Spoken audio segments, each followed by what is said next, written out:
So all my fucking homophobic relatives, growing more imperative that I control my narratives. So I spit fire through this pop filter. La la, you got to have the Zaza for me to shop with you.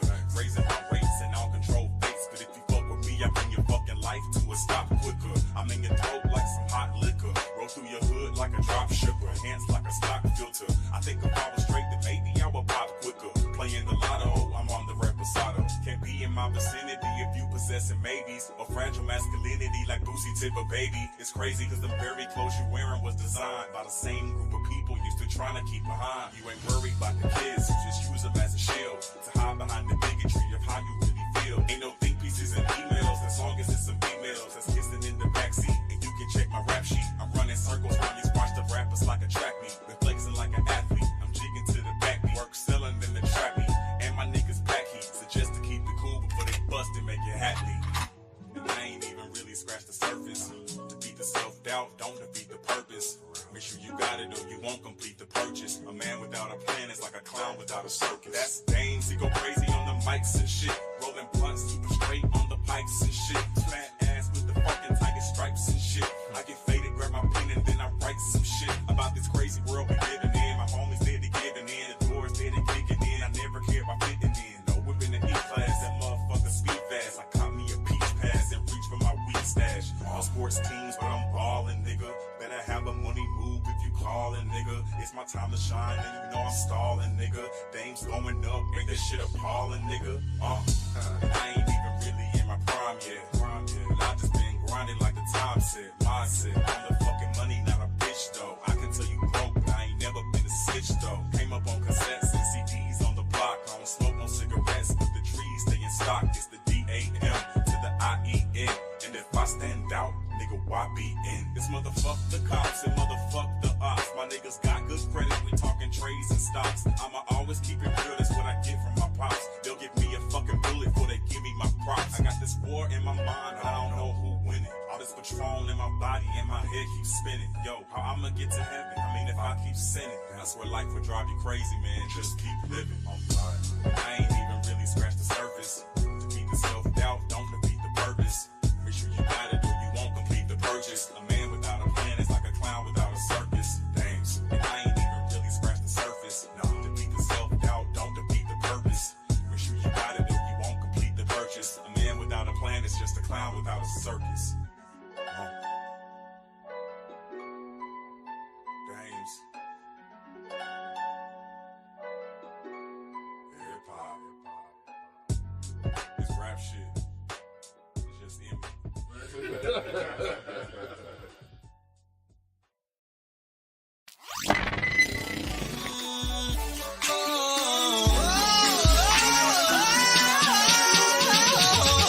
I took a hit for the team, took a bullet for the dream that we would one day all be free from prejudice, free from sexism, free from bigotry. I die for creativity, I die for freedom to be free. I died and left a legacy. Oh, but baby, I still live through technology.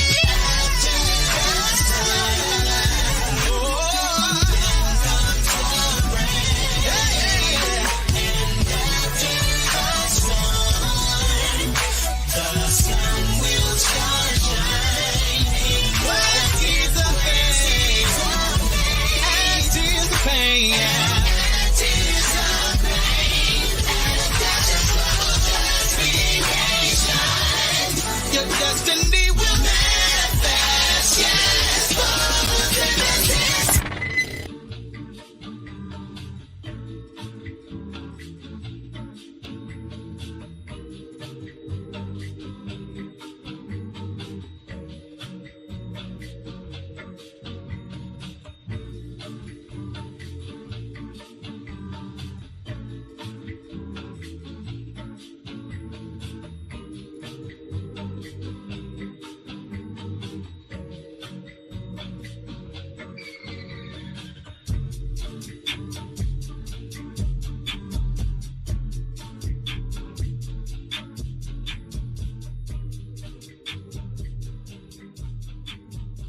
What's going on? What's going on? What's going on? What's going on, everyone? Hello, hello, hello, hello. I hope that you all are having a well Thursday morning.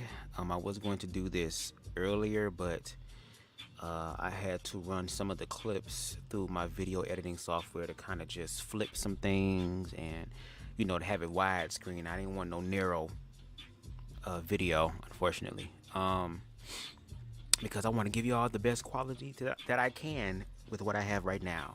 Okay. First of all, shout out to Hope Giselle. Okay. I've been watching Hope Giselle for a very long time. I remember one of her first videos that came out, and the passion in her voice still resonates with me to this day. And I appreciate individuals who are walking 1000% in their experience, and because they have self-actualized or have strengthened their foundation of self-love. See, once you do that, you start to grow in your humanity. Okay, you start to grow in what is known as Christ energy or love energy, where you pay attention to the voices of people who are oppressed by the system, by ignorance, by fear, and you are then obligated to be able to help everyone else. I did a live, I think the last live that I did involved Miss Hope Giselle and T.S. Madison, with them speaking their experiences about being trans. And I am a same gender loving man. I am not a individual of trans experience. I'm still learning about the TQ plus, okay?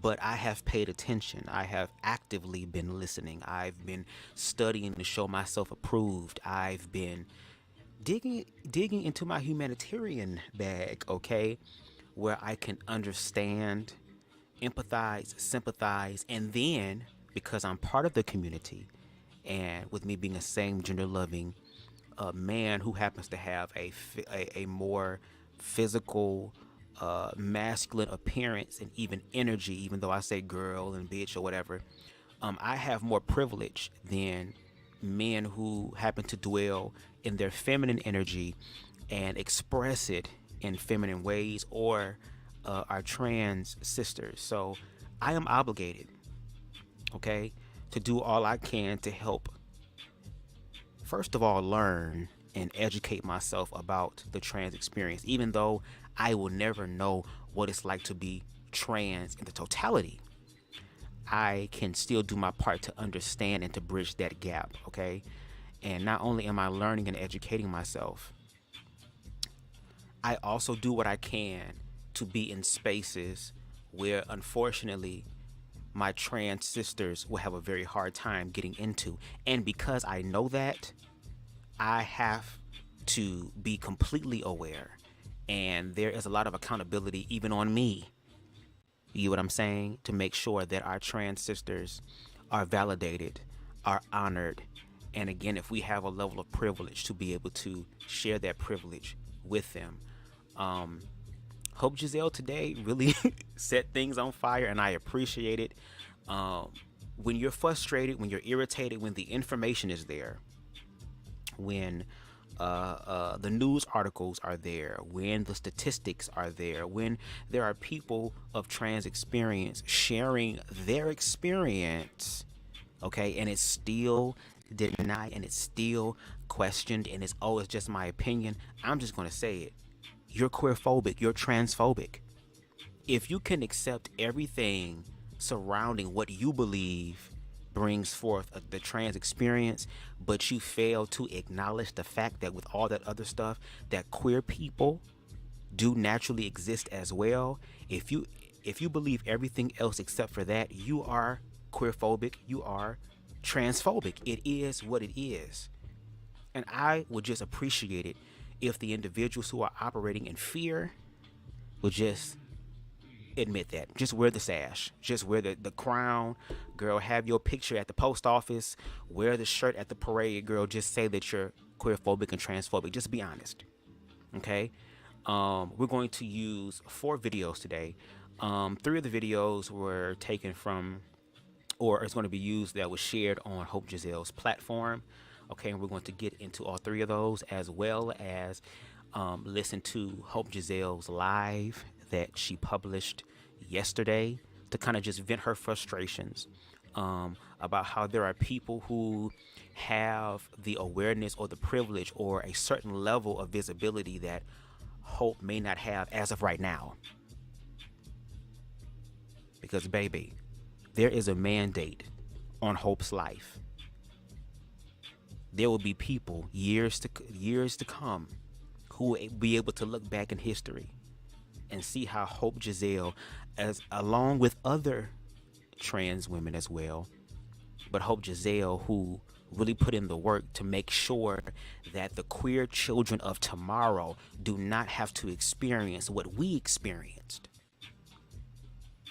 And we're living in the age of information and we see a lot of people just choose to be ignorant. And if you're going to choose to be ignorant and choose to be fearful, just again wear the title. Now she's going to speak about an individual by the name of Conscious Lee, who I do appreciate, I have love for as well. I'm grateful for him using his platform to bring awareness about the queer community in spaces where a lot of us as the queer members of the community, if we were to go there and speak, that it would just fall on deaf ears. So because he is a cisgender heterosexual male, might be able to have some sort of connection that or reach certain people that we may not. But to Hope's point, as we will see later on in the live, that if you have a platform that has hypervisibility in spaces and places where the queer phobia is at, use your platform to invite those people in and then bring the individuals who are living the experience that Conscious Lee is advocating for. Allow them to come in and speak their truth. So if there is any misconception, if anything is misconstrued on the cis hetero part, you will have Conscious Lee who will be able to be the bridge. Okay? Now, before we get into the videos on this morning, boom, okay? Copyright disclaimer under Section 107 of the Copyright Act 1976, allowance is made, okay, for fair use for purposes such as criticism, comment, news reporting, teaching, scholarship, education, and research.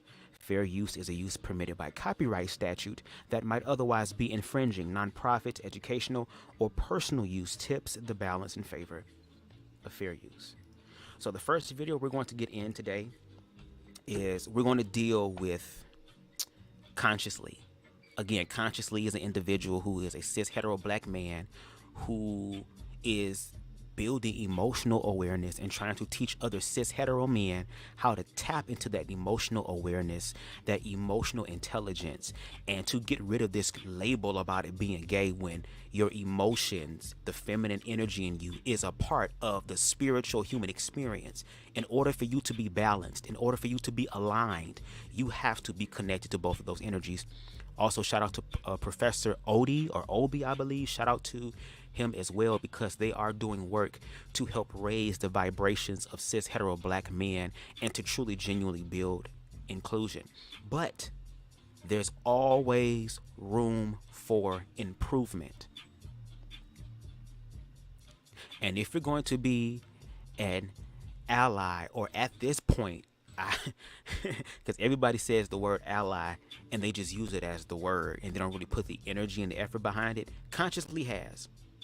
He has.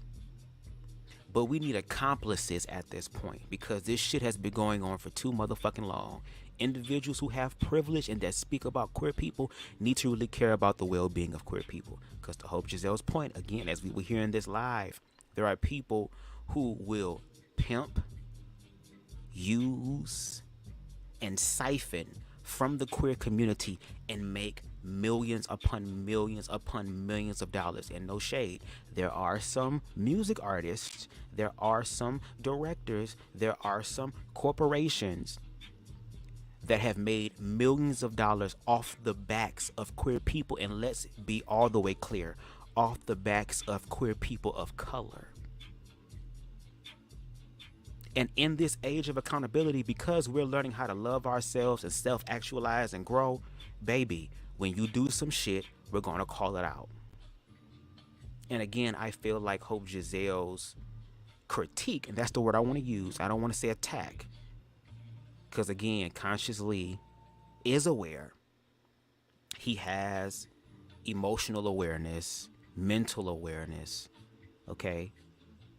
And I feel like his intentions are in the right place, but there's always, again, still room for improvement. So the video we're going to be looking at right now is I believe a TikTok video that Consciously did in reference to little girl, this motherfucker girl, Lil Boosie, badass bottom girl, him. And he speaks about how men need to be pushing on their sons that when they turn 14, 15, 16 years old, that you need to be getting into some pussy.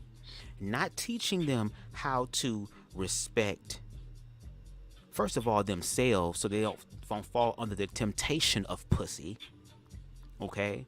But to actually learn how to value themselves. And not only that, how about valuing your heterosexual partner, the female, the woman, right?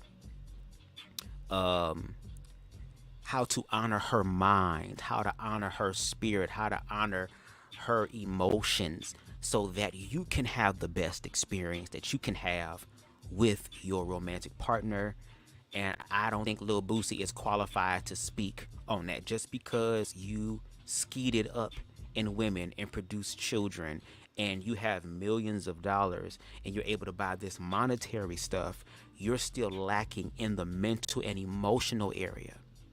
And because of that, it is pushing this culture again and trying to create, okay, this ideology that men can only be men if they conquer shit, if they have power over shit, and that includes having power over the pussy. Okay? So with that being said, let's get into that particular video. Let me go ahead and change the background music real quick. All right, let's go ahead and get it. More hands-on. We got to be more hands-on with raising our kids and letting them know what's right. By the time they 16, you got to be pushing people. You got to be pushing pussy. When they 15, you got to start sending them to the movies with the girl. Because, you know, if they don't get blinded by what they see on TV and things like that, as dads, we got to be a part of that. Because if we let them just watch what everybody sees, they will stray that way. Number one. Wow. It's a lot to unpackage in this one, ain't it? Yeah, let's pause, because we're going to pause a lot. If you're new to BubzDaGawd, that's what we do. We pause and we give context and nuance. Boosie should not be an example of what an ideal parent is. This is still the same person who, once again, got a grown-ass woman to come and give his young-ass teenage son fellatio. This is the same individual who talks about, I like it nasty, nasty. She like it nasty, nasty. So again, he's not taking accountability of the music that he has created that also has influenced the younger generation, and even Consciously is going to share that as well.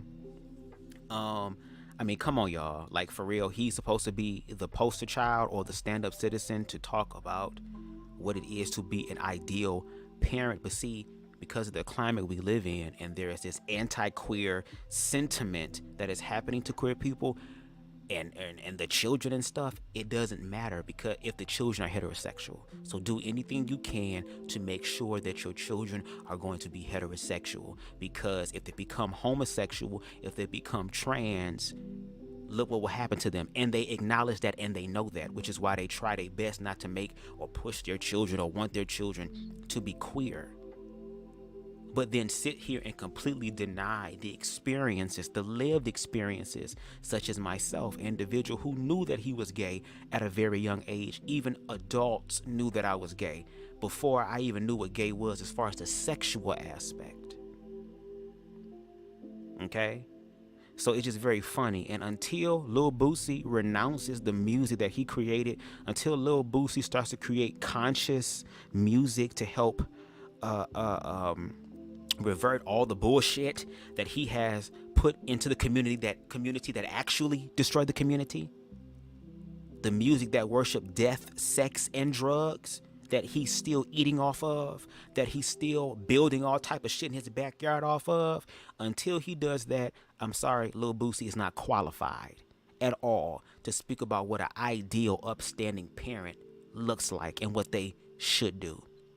And you have Christian parents out here that support Lil Boosie but don't even listen to his music. Make the fuck sense. Anyway, let's listen to Conscious Lee's response to Lil Boosie badass loose bussy bottoms perspective, okay?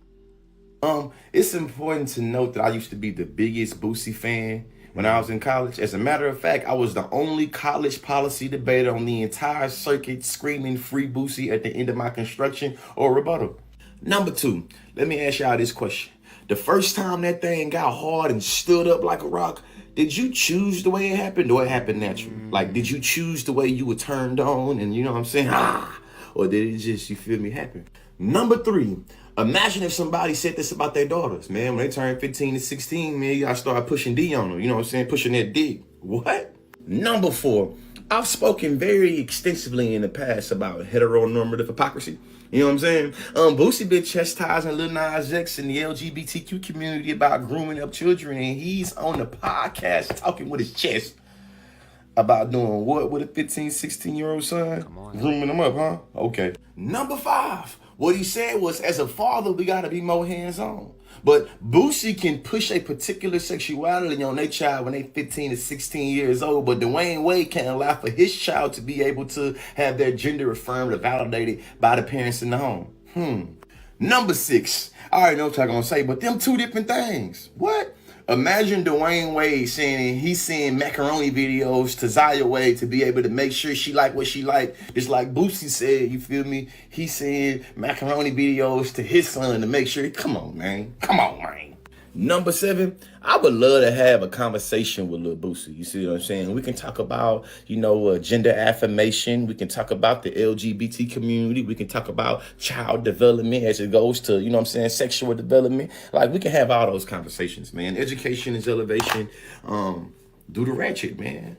And I want to say this really, really, really, really, really, really quickly, because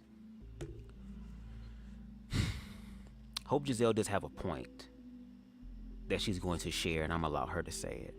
But I'm going to say this again, and this is just a reality of where we are, unfortunately, and we're doing all we can to change that. And I've even seen it myself. Again, for me, I have frequented, girl, a few black content YouTube pages where they have panels speaking about queer stuff in a negative way, of course, in a fear-based way, of course.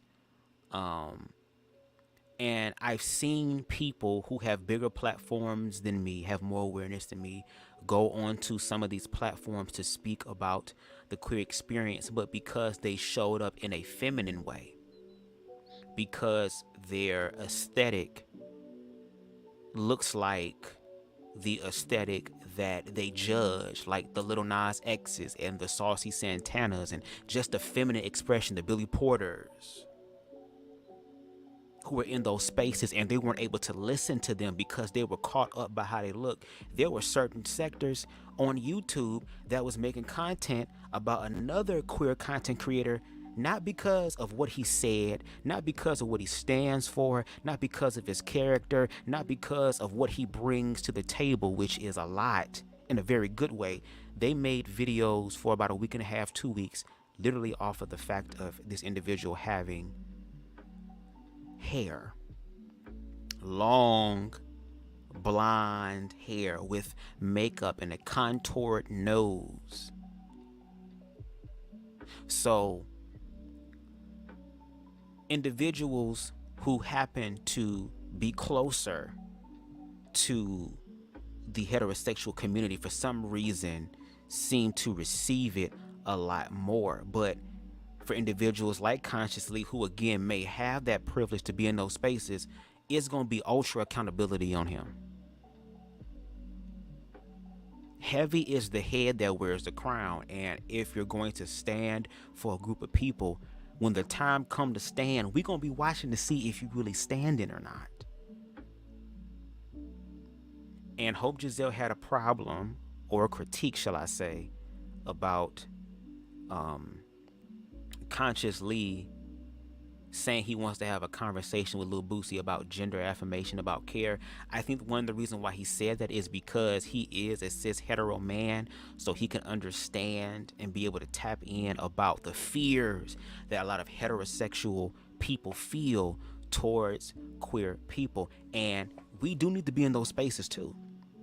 Like, Hope Giselle deserves to be in spaces where she can speak about her experience, the trans experience, because she does it so motherfucking well. T.S. Madison, because she does it so motherfucking well. Janet Mock, because she does it so motherfucking well. I think it's Kanife Mofa, I forgot her name, I'm sorry, who does it so motherfucking well. There are people who can speak about the trans experience and help alleviate, dissipate, and dilute the fear that heterosexual people at large continue to hold on to. Right? They deserve to be in those spaces. They deserve to have that awareness. But as we're building up to that place, because at the end of the day, like I said earlier, there's a mandate on Hope Giselle's life, and she is out here, bitch, at motherfucking the steps of Washington. She is doing impactful stuff that will give inspiration and hope to trans youth and even those after them. But until we get to that space, we need individuals and accomplices like Conscious Lee to go in those spaces and to have those conversations. Because again, and one thing I've realized, especially when I was on the platform Black Men Unfiltered the first time, it was very, very tense. The energy was tense. It was very tense. So I think the fact of Conscious Lee being an individual who understands Bootsy as far as the music or whatever can help break down a guard or a defensiveness that he has up about it. But if that is the case, Conscious Lee is going to be held very much accountable. And I feel like Conscious Lee can hold his own and be accountable, but at the same time, you're going to have people, if you're speaking for a group of people, and Hope said it was so beautifully put, and I'm going to kind of put my spin on it.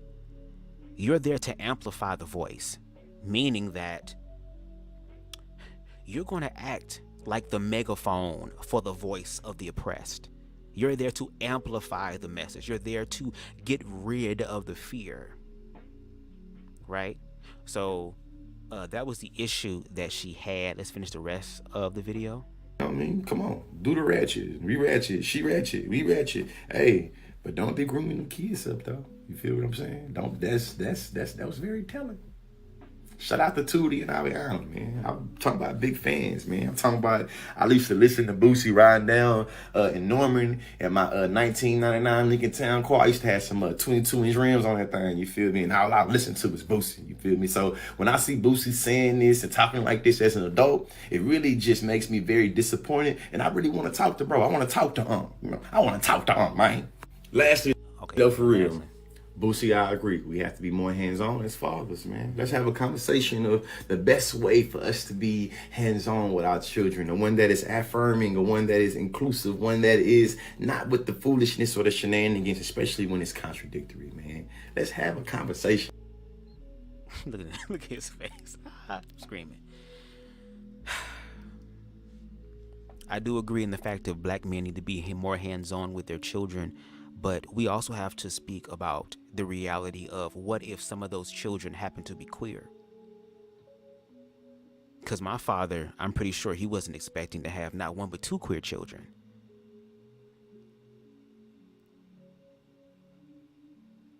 But he grew and evolved in his self-love to where now he has an amazing relationship with his father. And me and my father's relationship was kind of strained growing up.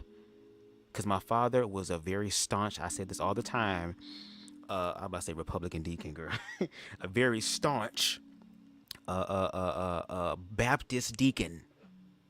And I remember I had a very homophobic encounter with him that shook me to my core, to where I felt like I couldn't even talk to him about anything.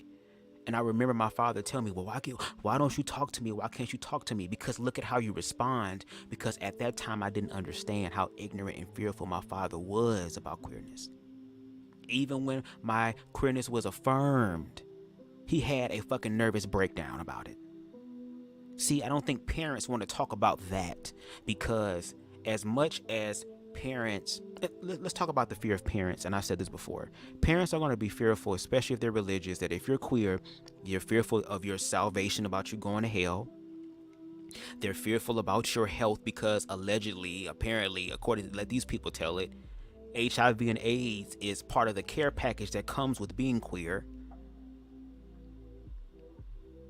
And let's talk about the biggest fear that outshines any other fear that the queer person may actually experience since they're queer, is the fact of what are people going to, especially black men, what are people going to think about me as a father? They're going to say I failed somewhere. They're going to say that I did something wrong. They're going to say that my wife was overbearing, or that I should have put my son in football. I should have put him in basketball. I should have put him in these masculine sports, because maybe then. But see, that's why communication and awareness is important, because I have a whole live on my YouTube where I sat down with my parents who are in their 60s and asked them questions about the journey of finding out that both of their children are queer. And there are people out there who transcend the fear. And the only way you're going to transcend the fear is, first of all, having self-love.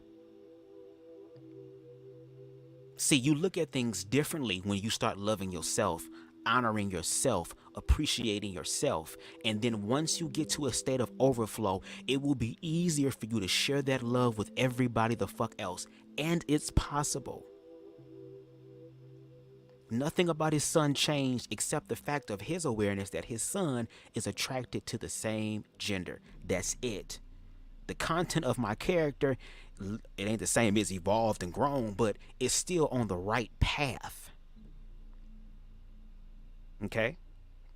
Now, the next video we're going to get into is an individual. I don't know his name. He got this TMT hat on. So if I'm not mistaken, I believe TMT is the brand that what's his name? I hope I don't say it like Andrew Caldwell girl.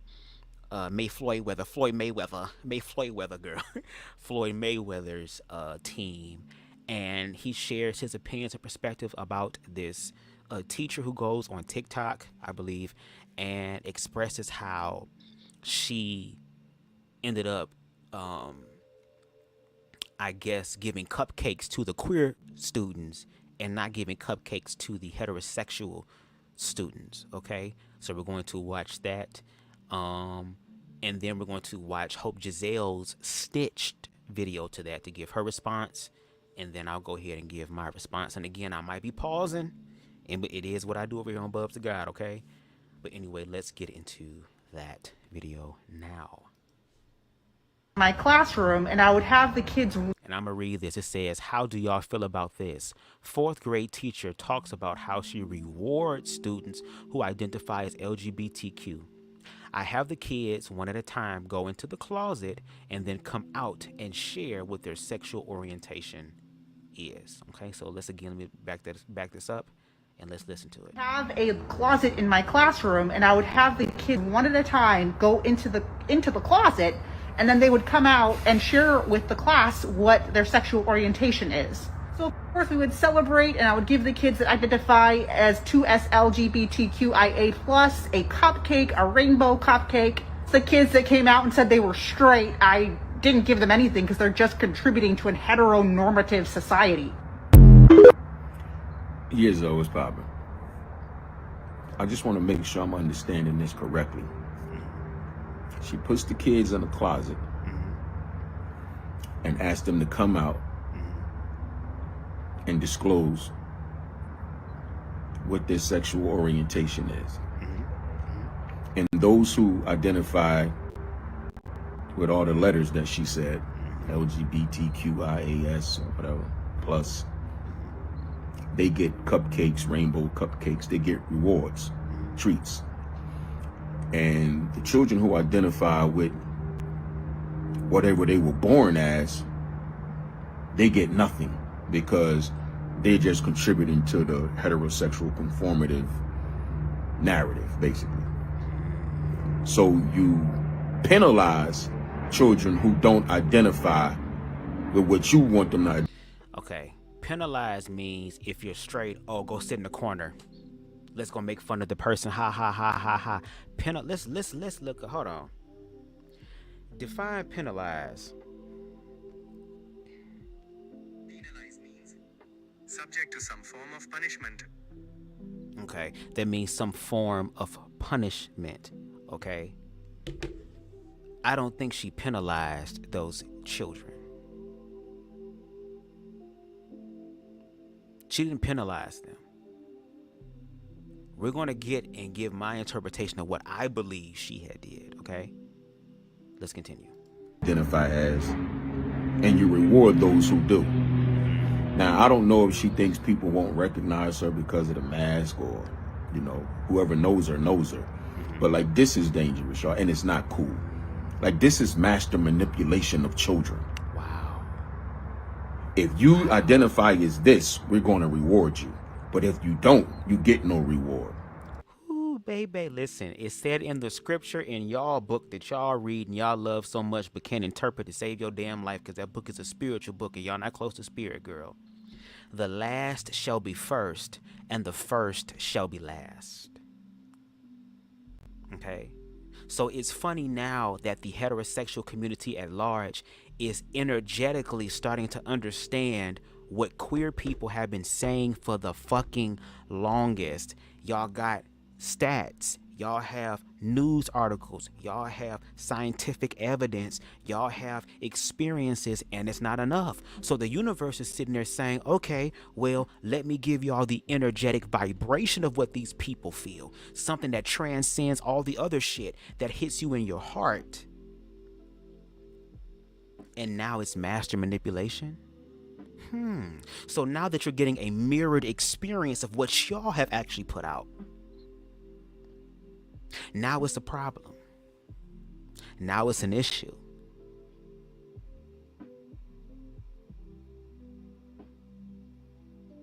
Y'all started this stuff and then you feel some type of way when queer people try to finish what y'all started.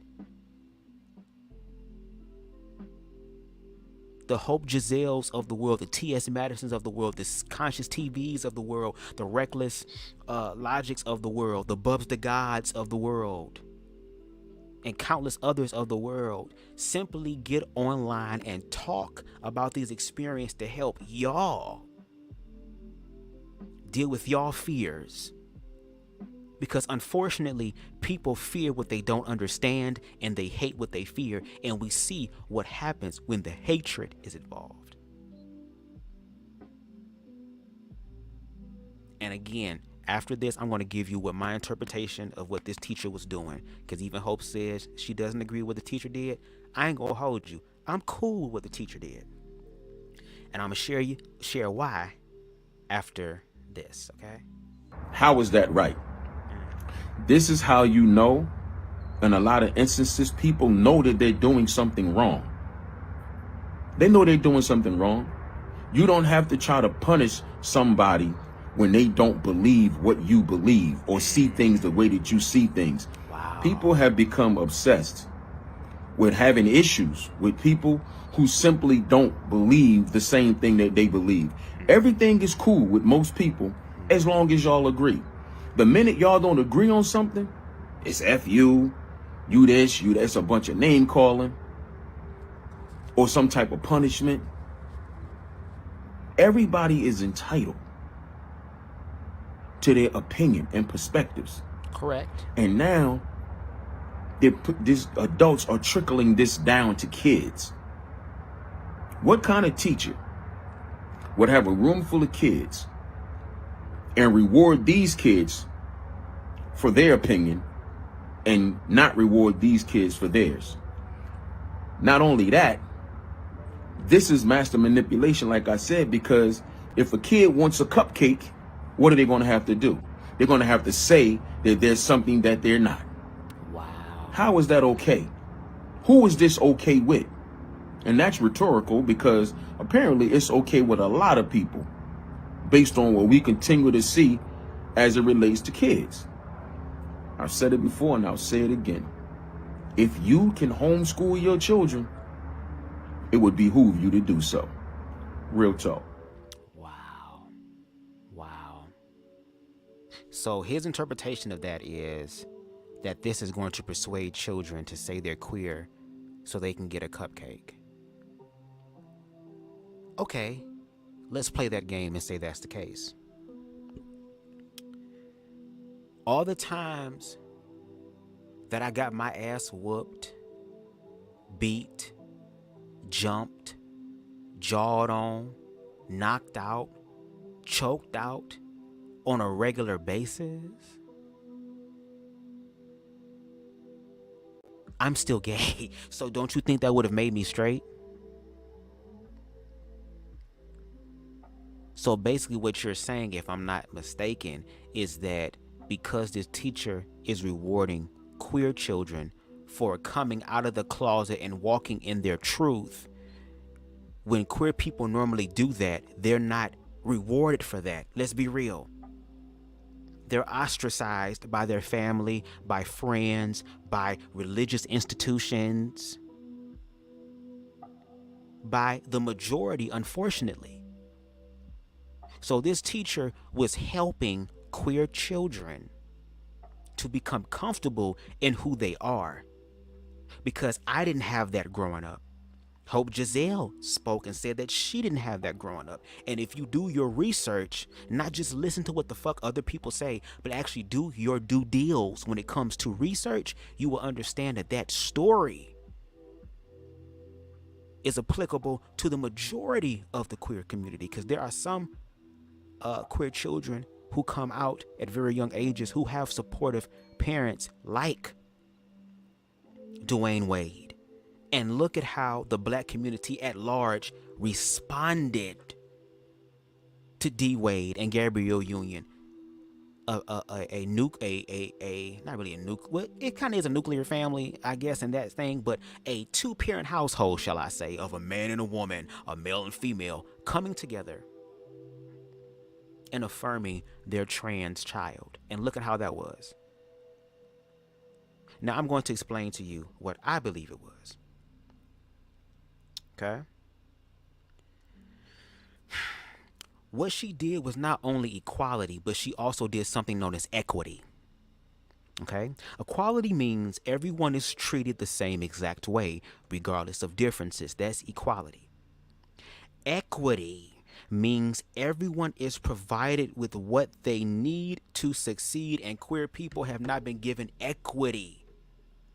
Oppressed groups of people have not been getting equity. They've been stomping the pavement until it fucking bleeds.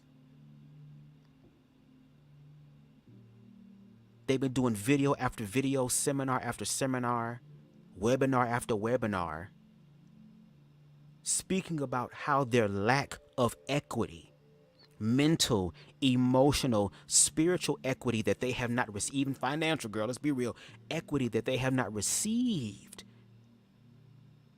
in order for them to self-actualize and be a contributing member to society. To me, what this teacher did was just do that, give equity to queer children.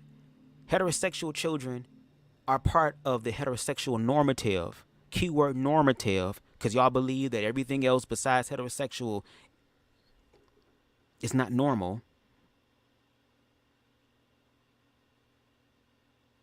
Those 4th and 5th and 6th graders have the privilege to walk down the hallway of their schools, boyfriend and girlfriend holding hands.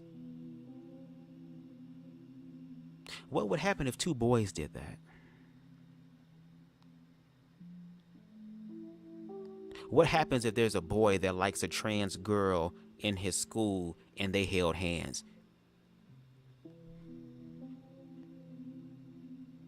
See, and I get it. A lot of people say, oh, I'm not transphobic. I never called no one a derogatory term. I never put my hands on a person. Yeah, you may have not physically done that, but the words that y'all speak and the opinions that y'all quote unquote believe are actually destructive to queer people. And it would be okay if your opinion was just an opinion, but if we look at laws being put in place today, if I'm not mistaken, the last time I looked at it, it was like 500 and something anti-queer, primarily anti-trans laws that are being drafted and slowly, and unfortunately, surely being implemented.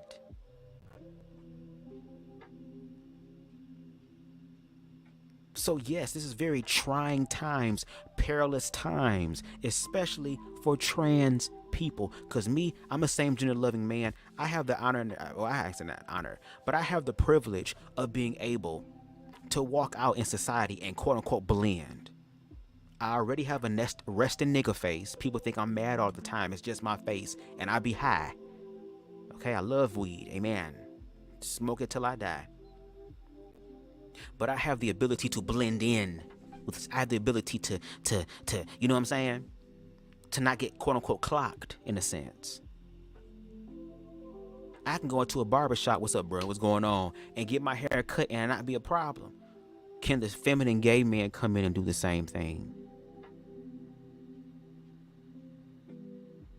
So again, to me, I believe this teacher was trying to establish equity with queer people.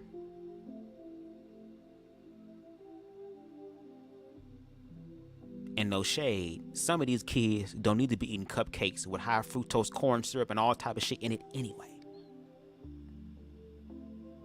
Now let's get into Hope Giselle's response, shall we? With all the letters that she said, LGBTQIA, or whatever, plus they get cupcakes, rainbow cupcakes, they get rewards, treats. And the children who identify with whatever they were born as, they get nothing because they're just contributing to the heterosexual conformative narrative, basically. So you penalize children who don't identify with what you want them to identify as, and you reward those who do. Now, I don't. So I want to encourage you to go back and watch his full video for context, because there was some bullshit that happened at the beginning that I don't agree with. Howsoever, what is really interesting to me is the fact that he can acknowledge that in that particular instance, that teacher was being discriminatory towards heterosexual students and penalizing them for being who they are. When every single day we see LGBTQ students being penalized for who they are, so much so that legislation has now been passed so that they can be put in harmful situations in the event that they go to school and seek it as a safe haven, as many LGBTQ students do. What I think that y'all need to realize is that we all need to allow children to be who they are authentically, so that nobody has to feel like they're being penalized for being themselves in the beginning. Y'all started it. Some people are deciding to finish it.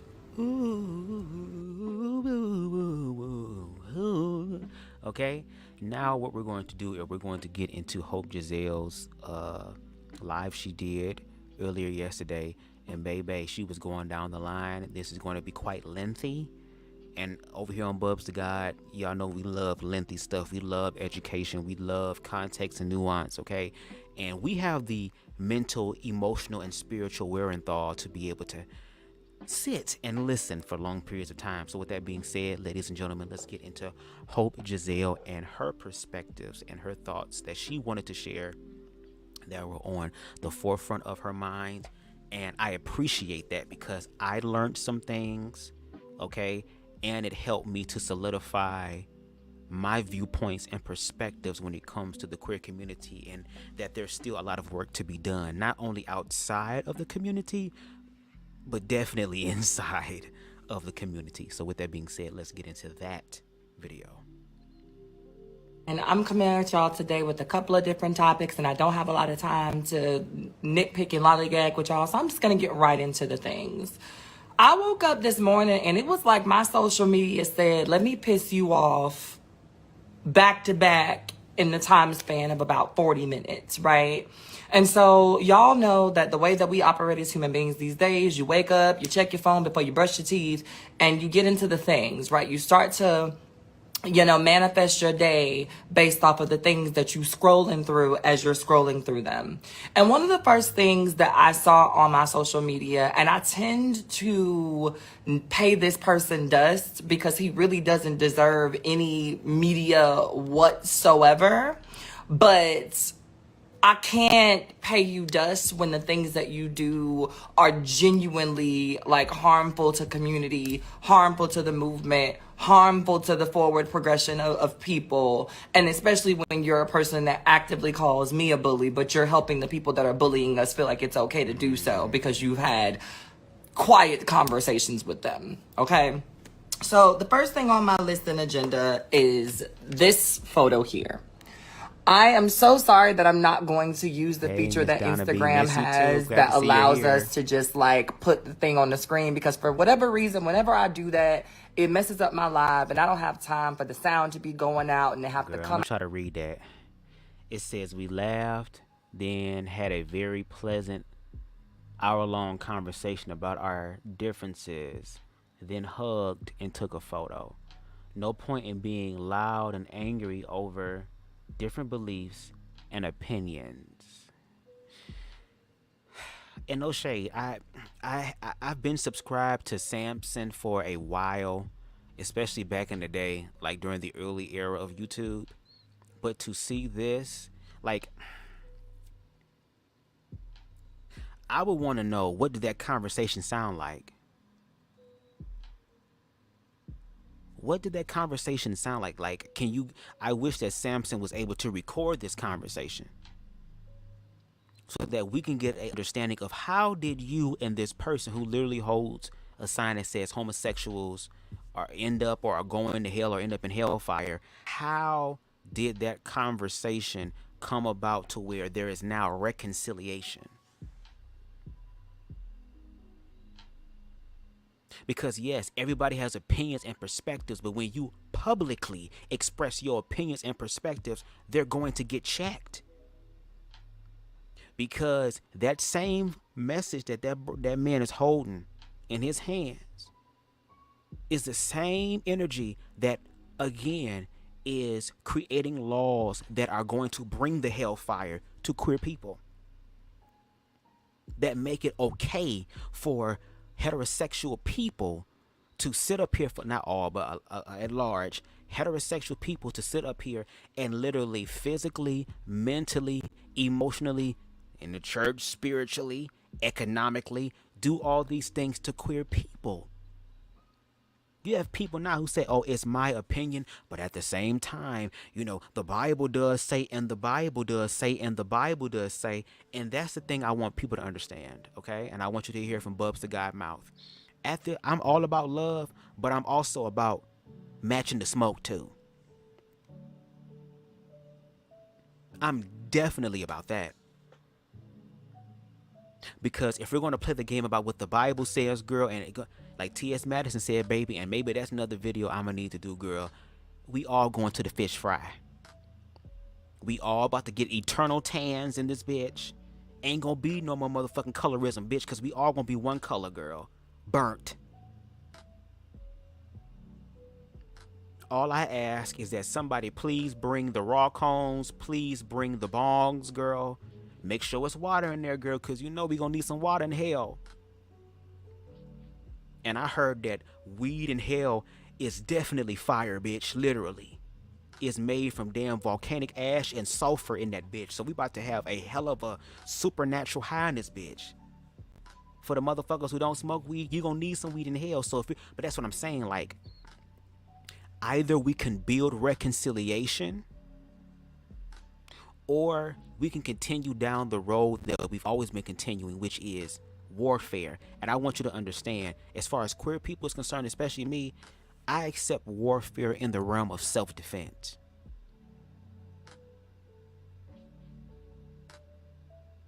I literally did a live about a week ago, or 2 weeks ago, about a trans woman who was attacked by men. multiple men, multiple young black men. And then Hope Giselle, who once again puts in the motherfucking work, who has studied to shown herself approved and therefore is qualified to speak about it, gave us an update on how there were cis hetero women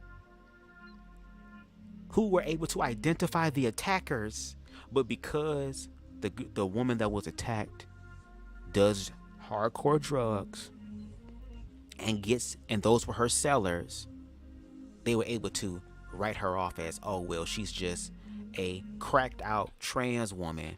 So with that being said, she gonna end up doing it again. So what's the point of putting these boys behind bars? And I feel, and I don't want it to be that way, but I feel like once the narrative comes about when there is a trans woman who got fucked with the wrong one on the right day,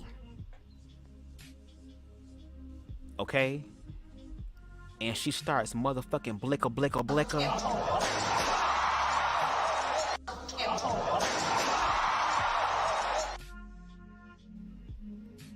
then the narrative will probably change. And it's so sad because when we look at history, it seems like violence and death and destruction always is a catalyst for true change. It don't have to be that way.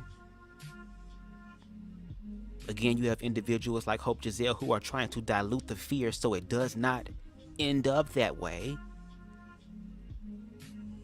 But she, T.S. Madison, along with other people who are part of the queer community, unfortunately understand the world we live in, which means we have to protect ourselves by any means necessary. So for Samson to take this picture, not give us an insight on what the fuck happened with the conversation, what the fuck did the conversation sound like, girl, what did you say to this person, to be able to build a reconciliation to where we can sit here and take a picture and show the world, hey, it is possible for two opposing views to come together in respect and in love.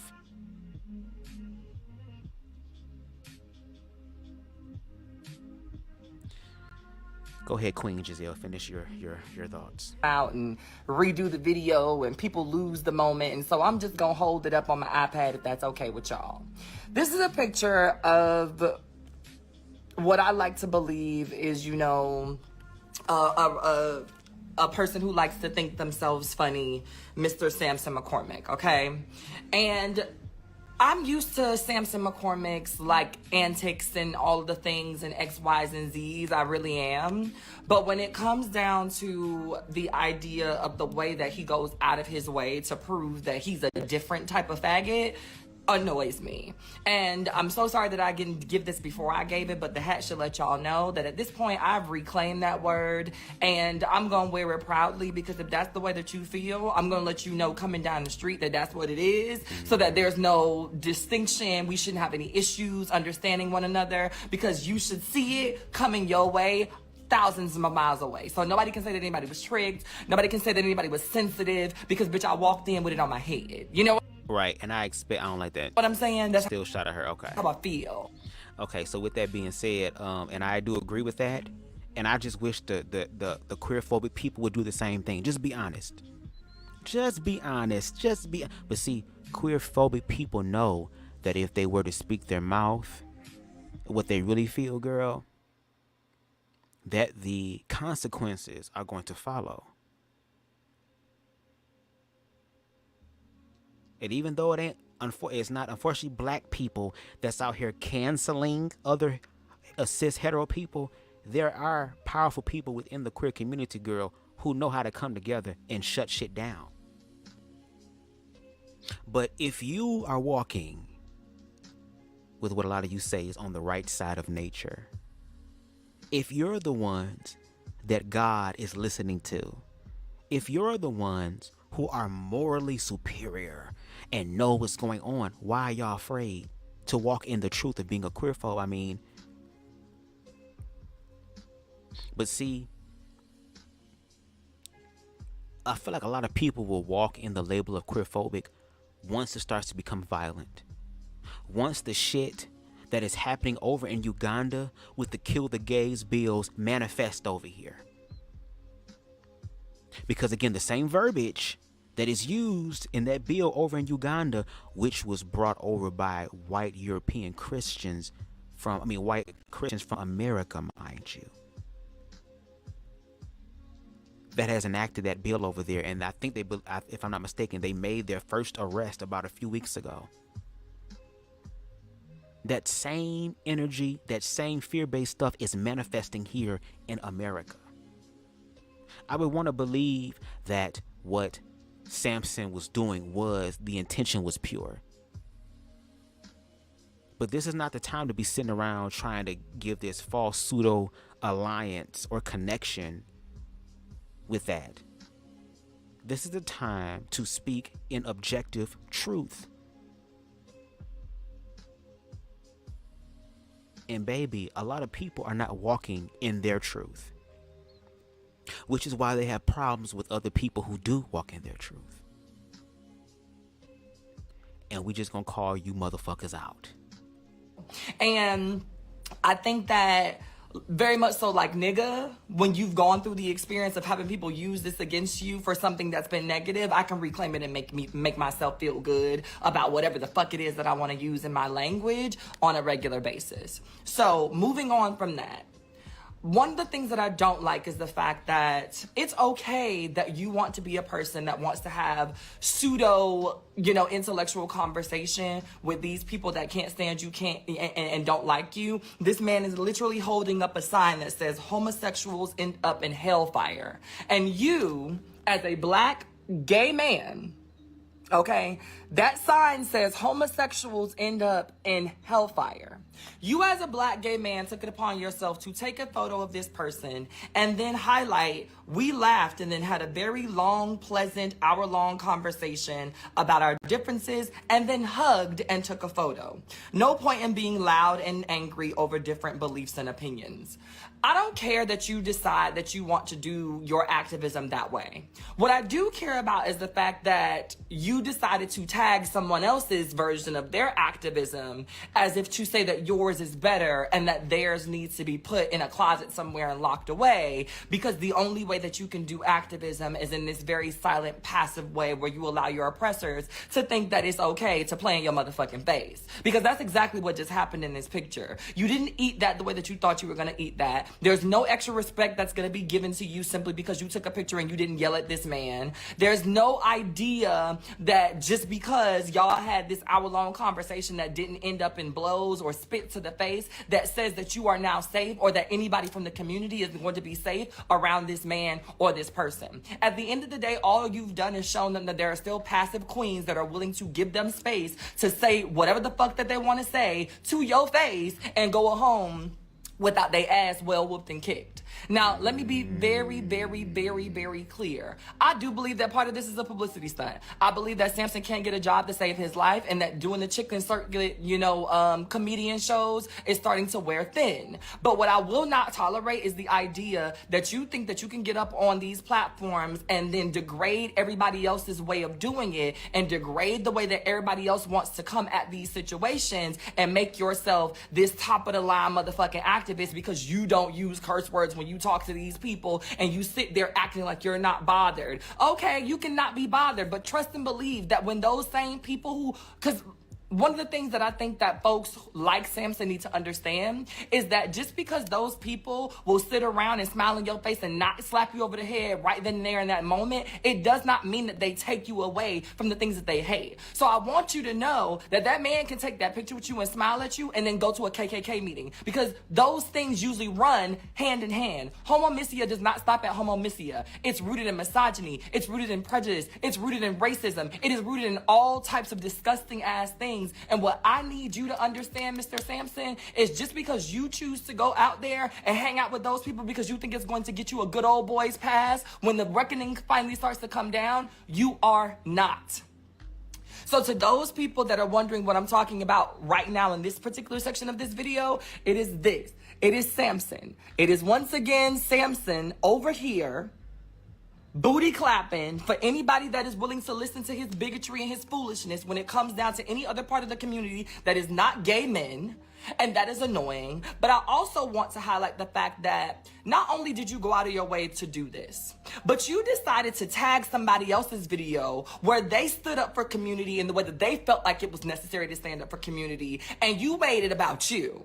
And the funniest part about it, Samson, is that when you did that, you got your ass handed to you by everybody on the motherfucking Twitter quotes because you thought you were eating in a way that that was gonna get you some clout, and you ended up getting your ass handed to you for looking like a goddamn coon, because that's exactly what you are 98.9% of the time. Because the other two, you're too busy hating on me and calling me a bully with Flame Monroe to do anything productive for the community. So I want to let that be known that at the end of the day, all of this fake ass pseudo activism that you think that you are doing for community does not equate to actual work. Nobody is talking about the work that you are doing for the community that you claim that you don't have a problem with, but every other day you're speaking ill and negative about people. Make it make sense. If you are actually doing work for the community, if you actually care about trans people, if you actually don't have an issue with non-binary people, then where's the work that you are going to do to prove that to us so that we know that maybe we are tripping, maybe we are a little bit too loud, maybe we are fucking bullies, but we're not bullies. You are just a person that is running from accountability, and you think that we're going to let you get away with it scot-free because you are a black gay man, and that does not work that way. You are a black gay man with a fucking problem, and as somebody who wants to try to give space to you to do your thing over in your corner, I don't want you to not eat. You just can't eat nowhere near where the fuck I eat. You can't even come in the vicinity of the places that I eat because we don't have the same tax bracket, budget, or food taste. But I do want you to eat your oodles and noodles far as fuck away from me. And one of the things that I cannot allow you to do is eat your oodles and noodles while causing harm to people who don't have the privilege that I have, that can't do what I can do, and that can't maneuver in the spaces that I can maneuver in. So they got to sit at that table and eat them oodles and noodles with you. But that does not mean that they deserve to be thwarted by all of your bullshit and your bigotry that you're going to bring back to the table with you, with all of these white supremacists and all of these other people that are going to come back with you because you've made space for them to think that it's safe to play in all of our fucking faces. You are not an icon. You are not the moment. You are not that girl. You are not that bitch. And if you are here to do your comedy, what you need to do is work on them tired ass, dry ass fucking jokes and stop leaning on your community being the punchline for you to actually be successful and funny. Take all of your queer content out of your jokes and watch how much of that set falls flat on people. Take all of your experience about being a gay man out of those jokes and out of your sets and watch how many deaf ears are sitting in your audience. People are laughing at you because they want to laugh at community. They want to laugh at gay men. They want to laugh at trans women. They want to laugh at our struggles. And they like the idea that some of you are giving them grace to be able to laugh in your face and not feel some type of way. That is not bridging the gap, my love. That is laying down and being okay with the idea that oppression is going to oppress and you're going to be fine with it for the rest of your years. And then on top of that, and I am so okay, because I want to make sure I don't want to unflatter and stuff because I love Hope. I grew up during the era of Mad TV. I grew up during the era where it was very unpolitically correct. Okay, I grew up watching comics like Lisa Lampanelli, who basically talked about everybody. She was a white woman. She said jokes that could be considered racist about black people, Hispanic people, but she also talked about white people. My thing is, if we're going to play this laughing game, let's play the laughing game. That's what I'm saying, like equality across the board. There is nothing that people can do to make them exempt from the human experience. So if we're going to sit up here and we're going to make jokes to laugh at the queer community, baby, let's bring in the human community. That's what my response is. Oh, we doing Laugh-A-Palooza? Oh, okay. Well, let's do Laugh-A-Palooza, baby. But that's the thing. When the gays get involved, because one of our defense mechanisms that we've mastered because we've been through shit, a lot of us couldn't physically protect ourselves, so we verbally protected ourselves. And you know, baby, can't nobody outread a gay person. A fag, they can't outread a fag. You can't. It is impossible. So again, if we're going to have Laugh-A-Palooza, if it's going to be BET Comic View in this bitch with Bruce, because that was the best season with that big nigga, then by all means, let's laugh. But when I tell my joke, don't feel no type of way. When I tell my joke, don't be pressed. When I want to get the hee-hees and the ha-has and the fool-la-las out too, don't, baby. But to Hope's point, the climate we live in, there are people, heterosexual people, who I feel like want to be able to laugh at queer people in a safe way, to project their prejudices and their ignorances and their biases and their fears in a safe way. Because comedy, I even use comedy in my stuff. For me, comedy helps to dilute the intensity. If you can make a motherfucker laugh, bitch, you got their attention. But now that you got their attention, what are you doing with it now? Where's your intention coming now that you have their attention? And I do agree with Hope. I felt like Samson dropped the ball. I know the balls are usually dropped into the mouth, girl, but you dropped the ball on this one. And again, since Samson, I think he did respond to Hope Giselle's live, I would like for Samson to go on live and basically share the experience of what happened between him and that person who believes that in his heart, because he's out there saying it, girl, he's got to believe it with his heart, that queer people, not some, not a few, but if you do not give up your sexuality and transcend over to heterosexuality, you will experience hellfire. If that is the case, what did the conversation sound like? Now I'm going to press play and allow Hope to continue to read the everlasting remaining whatever under the scalp follicles that Samson had on his head. Go ahead, queen. Do your thing. So sorry that you're upset with the people that don't want to jig with you, but don't be upset with us for not wanting to jig. Continue to do your jig and stay your ass out of our mentions. Stay your ass out of our comment section. Stop going out of your way trying to tell people that folks are bullies because we don't want to do it the same way that you do. What's really funny is that you get on the internet and you talk about how, oh, people are bullies and they just need to go ahead and understand that not everybody is going to agree with them. But the second that a bitch don't agree with you, you throw shade and you hop in people's comments and you attack people and you try to get lies put out about people. It does not make sense. If you're a person that wants to be able to agree to disagree, then agree to disagree with me. Agree to disagree with Jerome. Agree to disagree with TS. Agree to disagree with all of the activists that disagree and do not like your bitch head ass. But every single time somebody disagrees with you, you throw a fucking hissy fit just like the people that you're complaining about and you become a bully. You go and use all of these backdoor tactics to make us look bad, and every single time we show up as the fucking people with the footstool and you show up as the enemy. And I'm not sure how many of y'all are religious or how many of y'all just know the Bible, but I don't know about y'all, but it says every single motherfucking time you try it, look here, the God I serve is going to make you a footstool in front of me every single time you try. And every single time that you have tried to come up against somebody who is actually doing the work, you are made to look a fool. And that should tell you something. That should tell you something. Leave people who are actually doing the work alone and do whatever you want to do where you doing it at.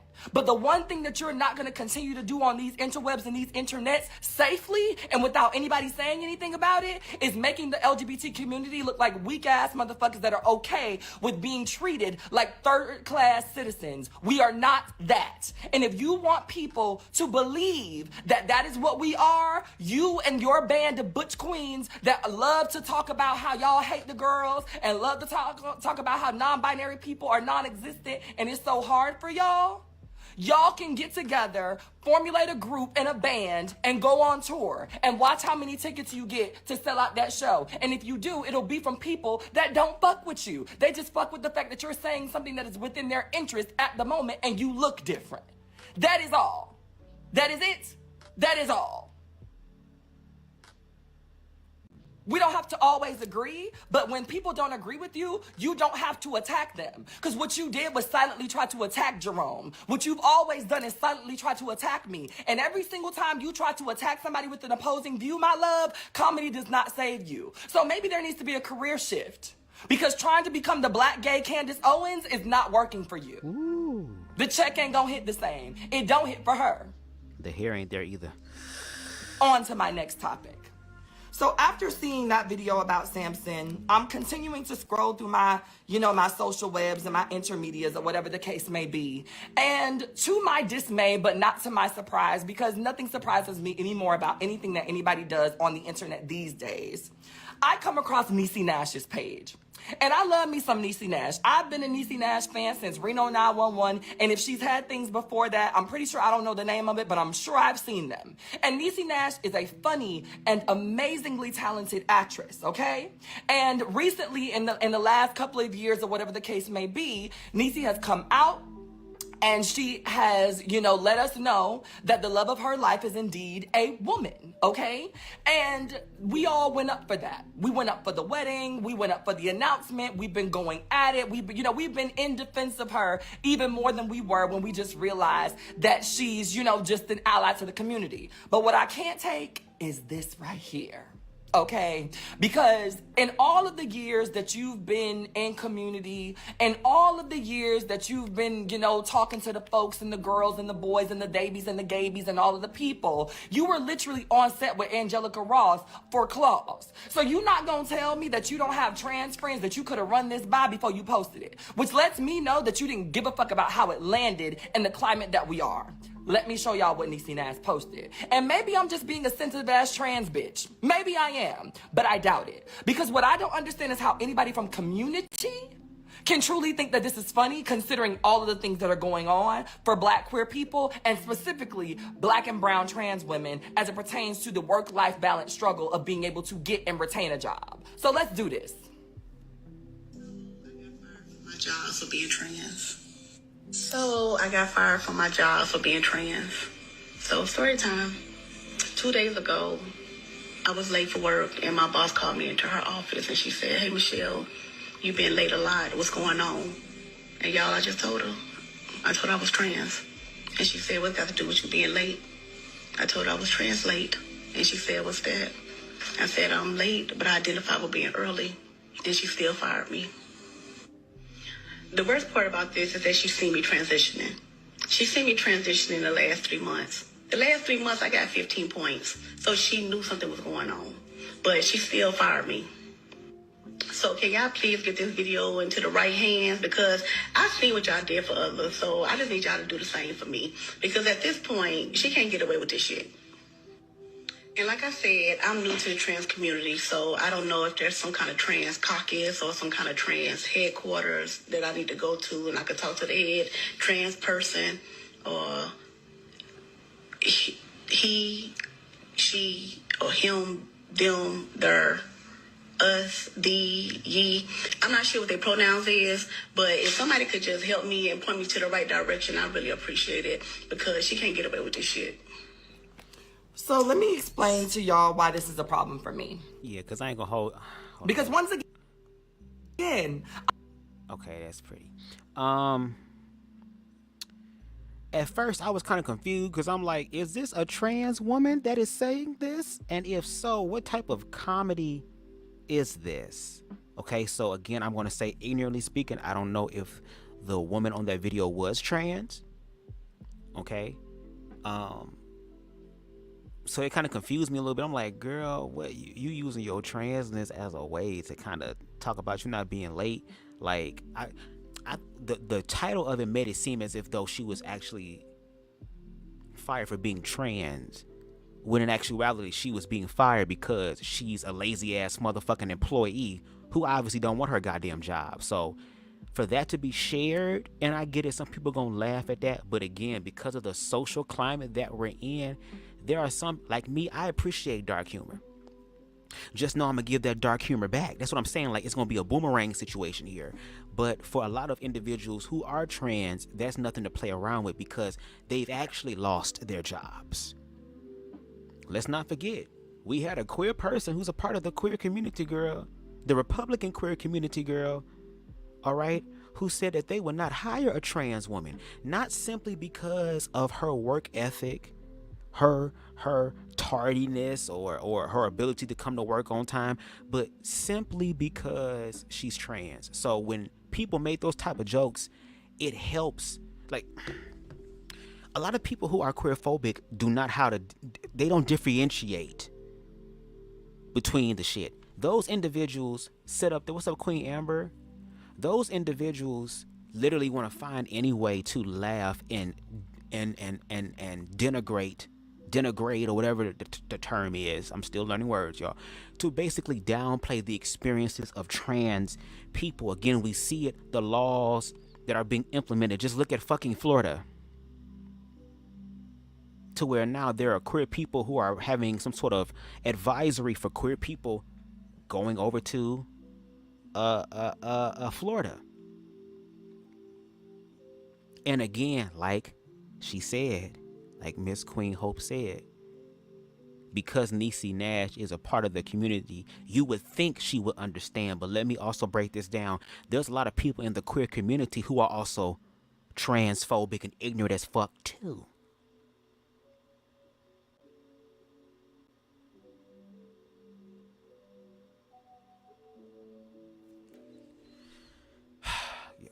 Like the title says, yeah, like it says, y'all, we got to do better. We, including me, because I'm still learning too. I would never, ever, ever, ever, forever, never, ever, wherever, ever, ever be able to speak about the trans experience with totality and with completion because I'm not a trans person. But I listen to my trans sisters. I sit down and listen to their content. I use the empathy in me that's a part of my human experience and also the tools of humanity to touch and agree when they are speaking about their experiences and how fucked up a lot of it is. And that even queer people who are in these higher echelon spaces and places where you would think that the queer phobia and the transphobia would no longer exist, you would gag at it. Because now you a bunch of group of rich, uppity motherfuckers, girl, who don't understand the word knowing their vocabulary. So it's like, damn, at the top of the pyramid, and the bottom of the pyramid, and in the middle of the pyramid, is just a lot of this bullshit.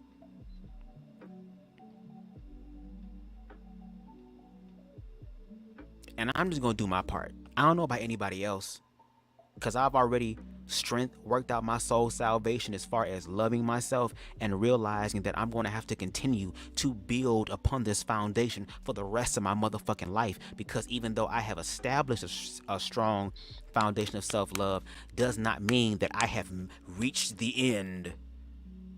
Baby, this is just phase 1 of this foundation, girl. I'm going to be doing this for the rest of my life. But because I choose to look at it through the lens of love, my overflow I can give to other people, and a lot of people don't even know what the fuck their overflow looks like.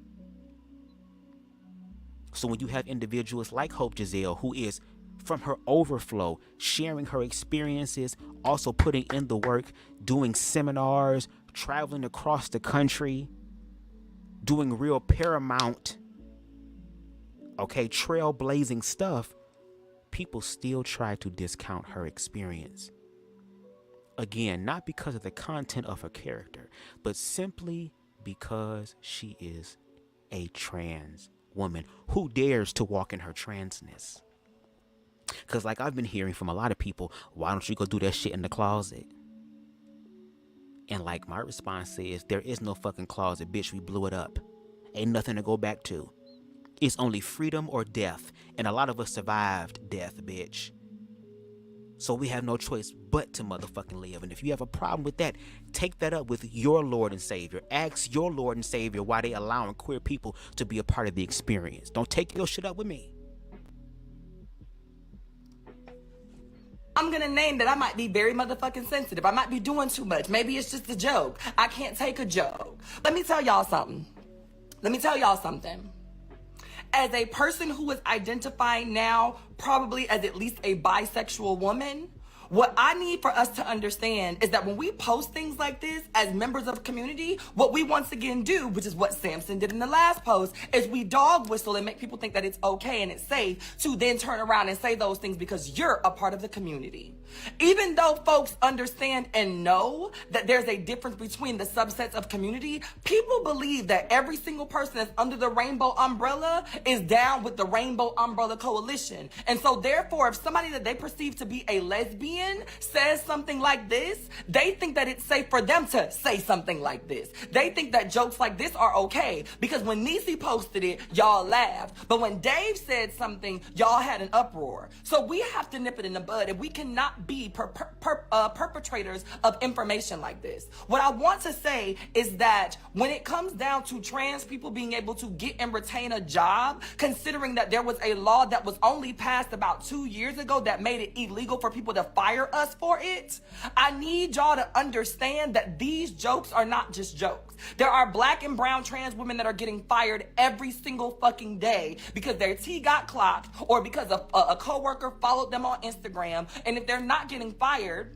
because now it's illegal, now you have people at the job making it impossible for them to want to stay there. But in disparaging times, when we're getting ready to come up against some of the most financial and economic issues that we've ever had, a bitch can't just quit because I'm not guaranteed to get another fucking job. It is not funny when y'all get on here and say things like, oh, I'm trans fat, or oh, I'm trans financially challenged, I'm a broke person, or I'm a rich person living in a broke person's body. That is not how this works. And then you have people who sit here and say things like, oh, well, if you want to be trans, I'm a fucking hamburger, or I'm a fucking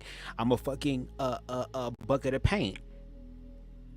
It disregards people's fucking experiences. And if you're gonna play that game, okay then, bitch, what type of paint are you, girl? Are you Sherman Williams paint, bitch? Are you Home Depot paint, bitch? Are you Dollar Store paint, girl? Are you Crayola paint? Which paint is it? We can play this game where you can simply just allow people to fucking be, especially if they're not hurting you. Not funny. There are plenty of funny ass trans jokes. There are some funny ass trans jokes. Absolutely. These jokes about the way that we have to live and maneuver and work through shit are not funny because we are actively going through them. The same way that y'all motherfuckers don't play about people who have HIV and AIDS, the same way that y'all don't play about children, the same way that we don't play about elders, the same way that there's just certain shit that's off fucking limits. There are certain things that are off fucking limits when it comes down to people's humanity being made into a fucking joke. You wouldn't walk into a building and say, well, I'm gonna tell y'all a joke, okay? I'm gonna tell y'all a joke. So I just wanted to let y'all know, like, I got fired for being sick. What you mean? You had the flu? No, girl, you know, they fired me because I had HIV. Ha ha ha ha ha. Like, nobody does that because that shit ain't funny. It's not funny. It's not funny to talk about disparaged groups of people and the way that they are treated because of ignorance in the world. It is not funny that there are people who have been fired from their job because somebody found out their status and now motherfuckers don't want to share mugs with them in the break room. There are people that have been fired from their jobs because people have found out that they engaged in some sort of what they perceive as a deviant act, which is how they got their virus, and now people don't want to be fucked up with them because they feel like, oh, you might do something to the way, you know, the children that we have around. It's so many things that we've learned to make a cutoff for. But for some reason, y'all have not put trans people in that category, even though y'all know we gonna come and beat y'all ass about it every single time on this internet. And it does not make sense when it comes from people that are supposed to be a part of the community. And Niecy, I'm not giving you grace. And you know why I'm not giving you grace? Because I know that you know fucking better. You follow too many trans people. You've been a part of too many spaces where I know the trans girls are there. You know that these jokes don't land well. And you still posted it any motherfucking way because it meant more to you to get your laugh off than it did for you to respect the people that are in your life that are going to be able to check you and get you together. Because I would have ran that through the group chat, but you didn't, because you didn't give a fuck. And that is the annoying part about this. It's not the fact that y'all think that we can't take a joke. We can take a joke when it is something to be joked about. When you want to joke about the girls with bad wigs, when you want to joke about sometimes the jawline being a little tough, when you want to joke about the linebacker shoulders, absolutely. Because we joke about those things to ourselves all day, every day, whether y'all believe it or not. Yes, when a bitch try to read me with it, I feel some type of way. But at the end of the day, if it's phrased in a joke, I can take that joke. But what you're not going to do is talk about the disparities that keep me from being able to have a home or have a job. Because the same way that y'all have lives and families and people that y'all are taking care of, y'all forget that trans people have parents. Y'all forget that trans people have children. Y'all forget that trans people have loved ones. And not all of us are destitute ass people. There are some of us that are taking care care of those family members and those loved ones and those children and those parents. And when we lose our job for shit that y'all think is funny, we can't do that anymore. Y'all fail to realize that these jokes are not funny because they impact our life. And the more that people laugh about them, the more that employers think that it's okay because it's going to be a joke when it happens in real life too. So since I saw y'all kikiing and ha-haing on the internet, I'm going to do it in real life because I know y'all don't care. Things like this are not funny, which is exactly why we didn't let Kevin Hart slide. You cannot go around saying that you'll whack your kid over the head with a fucking dollhouse, because there are children, there are little black queer boys that have been whacked over the head with dollhouses and not survived. Right. Right. Y'all have no fucking couth. You treat us like we're not human beings. You treat us like we're not fucking people with heartbeats and families and loved ones and people that love us and want to be there for us. Y'all treat us as if we're supposed to be okay with it. And then on top of that, when we do get pushed into a corner, because even when animals are pushed in the corner, girl, this is the whole thing about nature, girl, human, all that shit. When we realize that our experiences are not being validated and people play in our face and we react with anger, we respond with passion and spice and fever. Now we're the angry queer person, or in Hope Giselle's case, now she's the angry black bitch. Simply for trying to share her experiences that is actively being denied. And it's not just her. Again, this is for the queer community. Like, you don't think queer people want to be able to live freely? You don't think queer people want to be able to walk around and hold their partner's hand without a bitch gotta have something to say about it? Oh, my damn kid. Your kid looking at their fucking phone. What do you mean? The only reason why you looking at me is because you too damn old to work the iPhone, bitch. I would love the day where when God blesses me with my significant other, and then when they come, I hope you're ready, because, baby, this leprechaun is magically delicious with a lot of shit, okay? I want to be able to hold my partner hand in public like everybody the fuck else. If I decide I want to be romantic and kiss my partner, I ain't talking about tonguing down to where, girl, I'm putting my tongue down your throat to prepare for my dick later. I'm not talking about that, but simply to share a kiss because I'm a romantic ass nigga. If I'm at a motherfucking concert, girl, and a song come on, they be like, oh shit, this is my shit, and I want to start slow dancing and slow dragging with my nigga. I want to be able to do that without there being eyes and, oh my god, that gay shit, motherfuckers moving away. Like, I could understand people saying queer people have real mental illness and they really are disparaged. If queer people could literally just exist without hoes having a problem with it, then I can understand. But that's not the reality we live in, at least not yet. Because regardless of what a lot of you motherfuckers believe or want to believe, girl, God, source, universe, consciousness, despite what your pastor said, your reverend said, girl, the deacon said, girl, the church mother says, all these motherfuckers said, girl, with the Bible and the book and all that shit. Queer people have been here before these motherfuckers were here, before I was here, and they will be here long after, because we are part of the human experience. You even have scientists, girl, who have backed up and said that queerness is literally a variation of humanity, girl. It is on the spectrum of humanity. Like she said, we are still fucking human beings who deserve all of the foundational aspects of humanity. We deserve love. We deserve affirmation. We deserve care.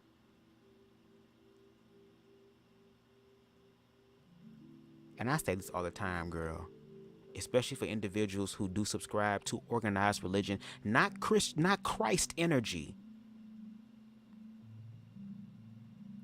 Because let's not forget, even in that book, girl, the people killed him, or better yet, he laid down his life for it to be taken by these people.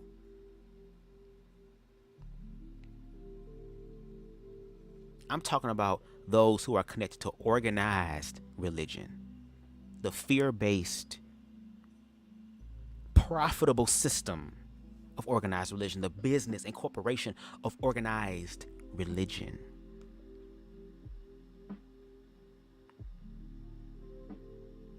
that when we call that energy out and the destructive shit that it has caused, you would think that these people who know Christ would actually walk it out. That's the thing now, like the age of Aquarius or the age of accountability is literally giving people the opportunity to walk out what they say. And in the words, okay, of Spiller Boy TV, a lot of hoes are backpedaling and pussy popping when accountability comes. And it's coming for all of us. That's why I speak about self-love, because when you love yourself, bitch, you hold yourself accountable, okay? You will make sure you would check your goddamn self. You would think and think twice and then think one more time just to be sure. How can you talk about the speck of dust in my eye when you got this big ass tree trunk coming out of yours?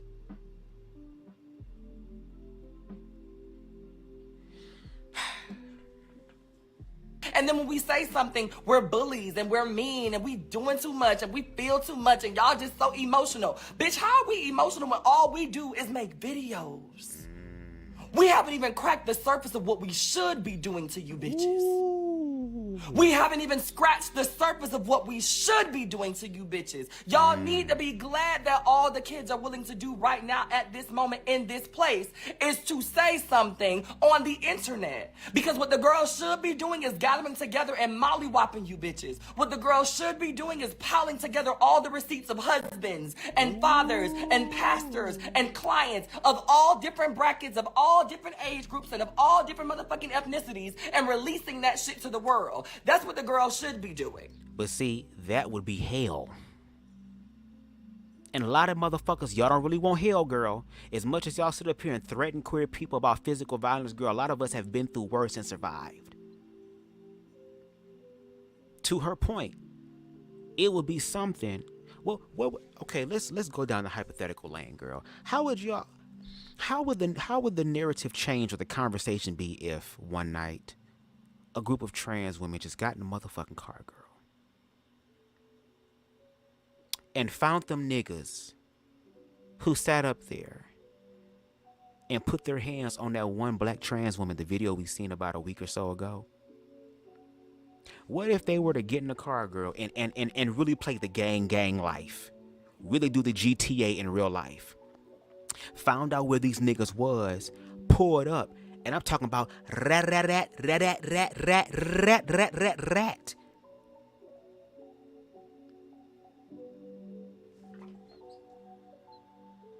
To Hope Giselle's point, what if the women who are the ladies of the night that a lot of these motherfuckers frequent to get they nut, what if somebody cut the light on in the dark, girl, and showed everything, girl? You know how many churches would be closed down? You know how many marriages would have been destroyed? You know how many families would have been broken up? And even Hope Giselle said this in the last live that she did. What's up, Jerson? Hope all is well. In the last live that she did, if a lot of these trans women, as much as y'all talk about trans women not being women and y'all don't have a uterus and you don't have a womb and you ain't got ovaries like me, bitch, you trying to be me, girl, you'll never be me. Hypothetically speaking, if trans women did have a uterus or whatever, you know how many motherfucking niggas will be trying to motherfucking push these women to have abortions and shit? Some of these niggas will fall off the face of the earth and unalive themselves, girl. And to be honest, girl, make sure y'all look out for the live on Saturday, because I have a few queer men who are going to share their tales about having sexual experiences with heterosexual men and how these heterosexual men approached them first. I got somebody in my inner circle right now, girl, who has had experience with straight niggas who wanted them, who push up on them, who say, damn, your ass fat, who say, damn, you shaped really nice. All that type of stuff. Be careful what you wish for, because some of you niggas, that's why I said you have to practice self-love, because when you operate in ignorance and fear, you end up telling on your damn self. And then true accountability comes out, and how are you going to deal with that? And that's why I also encourage queer people to up your self-defense game, girl. If you got one gun, it gets you 5 more. Like Medea said, bitch, I got a couple of pistols on me. So in case these niggas try you, girl, they gonna think about it, girl, when they redo and they born somewhere else on another planet, another consciousness, another plane, another existence somewhere, girl. Being able to get it right another time. Y'all gonna fuck around and really make it real dangerous in this bitch. And like Hope said, y'all keep starting shit with us. Y'all expect us to be the same motherfucking people we was back in the day, being scared, timid. Oh my God, why you doing? Y'all gonna fuck around and find out. And baby, you being a Christian ain't gonna save your ass. You being heterosexual ain't gonna save your ass. You being a real man, a real woman ain't gonna save your ass. Leave people the fuck alone. We gonna change the narrative in this bitch. But instead, we get on here and we try to defend y'all ignorance because we don't want to go there. It seems like the only people that don't want to coexist are not the people that are getting beaten up, are not the people that are getting killed. It's the people that are doing the shit that make it seem like y'all have the inconvenience of having to deal with us. Right.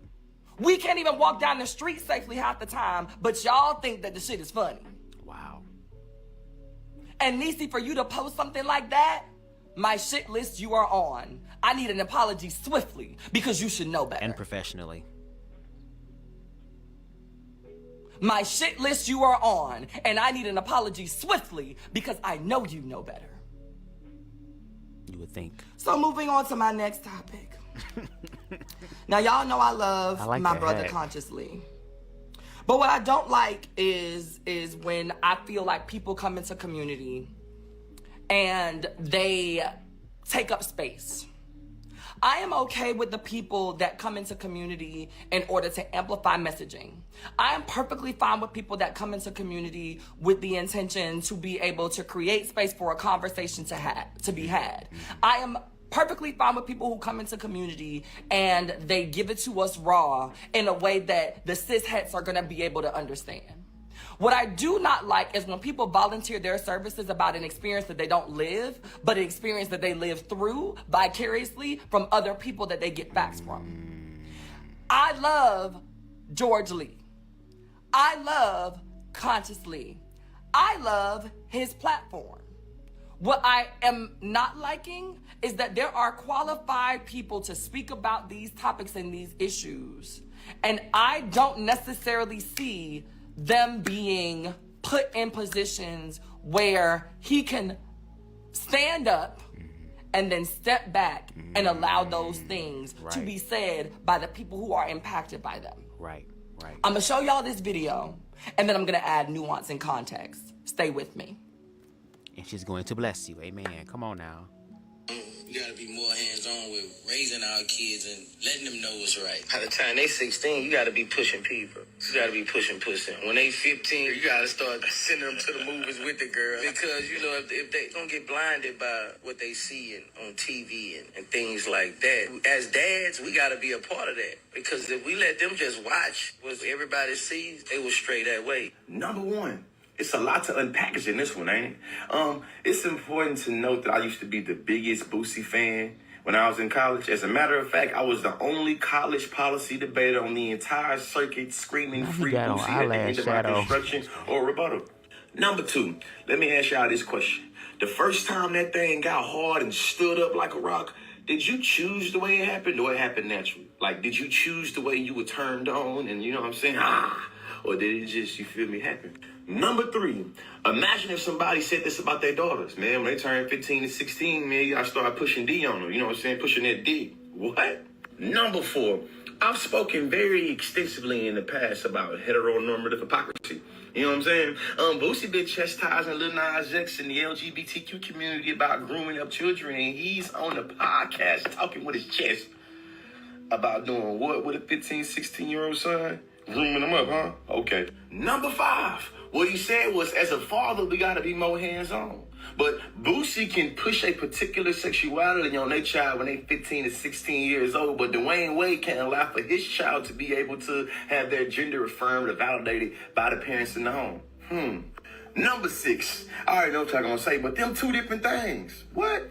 Imagine Dwayne Wade saying he's seeing macaroni videos to Zaya Wade to be able to make sure she like what she like. It's like Boosie said, you feel me? He's saying macaroni videos to his son to make sure. Come on, man. Come on, man. Number 7, I would love to have a conversation with Lil Boosie. You see what I'm saying? We can talk about, gender affirmation. We can talk about the LGBT community. We can talk about child development as it goes to, sexual development. Like, we can have all those conversations, man. Education is elevation.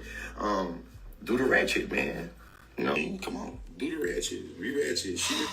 Now, what I will say is this.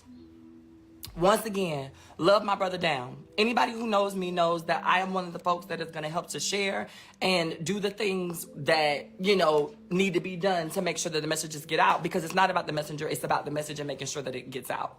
The one thing that I don't like, though, is the ending part of that video. Taking up space in conversations that you know nothing about, because that's not what your degree is, because that's not what your lived experience is starting to wear me thin. I am sick and tired of people coming behind consciously, right, and consciously coming in and absorbing the space with their very heterosexual cis energy, not even just male, because there are some women that are out here doing it too. And we love y'all. This is not a complaint. This is not saying we don't want allies. This is not saying we want y'all to shut up. This is not me saying, oh my God, I have a problem when y'all doing right and when y'all doing wrong. This is me saying, understand when to step up and when to step back. Right.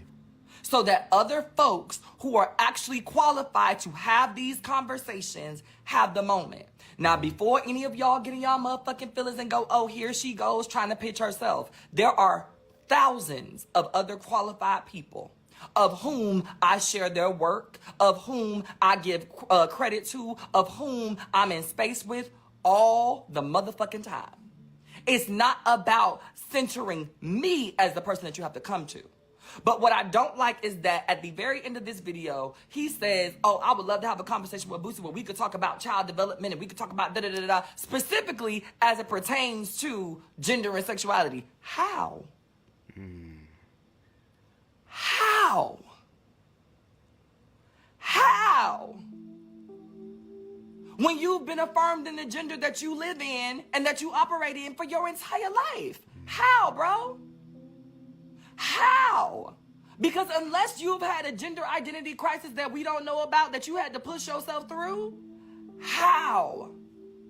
But the funniest parts about it is that these are going to be the people that get the conversations that need to be had with Boosie and drop the ball because they do not have the proper information. Yeah. These are the people that get those opportunities and call me and call Raquel and call Angelica and call TS and call the girls to get the talking points, to write them on note cards so that when you get up there, you don't look stupid. Instead of just saying, you know what, sis? I got the opportunity, but I'm a Trojan horse this. Yeah. I agree. You gonna come. I agree. And even with me being a same gender loving man, I hope, because I don't know if Hope Giselle will watch this, because his YouTube channel small, even though on Bubs I've been kind of lucky. When I tag people, they do watch, but if there's anything that I'm doing in my commentary that could be problematic, I hope that I am corrected. And I'm going to tell you why. There was a live that I watched months ago by an individual by the name of Durand Bernard with his fine motherfucking ass. Durand, if you happen to watch this, I want you to know something. As long as I have a face, you will always have a place to sit. But there was a live that he did where he got called out because he said something that was transphobic. And it was unbeknownst to him. Instead of him reacting to his ego, say, oh, fuck you bitches, girl. I said what I said. Instead of him going down that route, which would have been easier for him, which a lot of queerphobic and transphobic people would have jumped behind him to use his talking points, not even honor him as a queer person, but to say, oh, you got another queer person saying this about trans people, so I not even honoring his humanity. You know what he did? He did what seems like too much of right. Let the world tell you.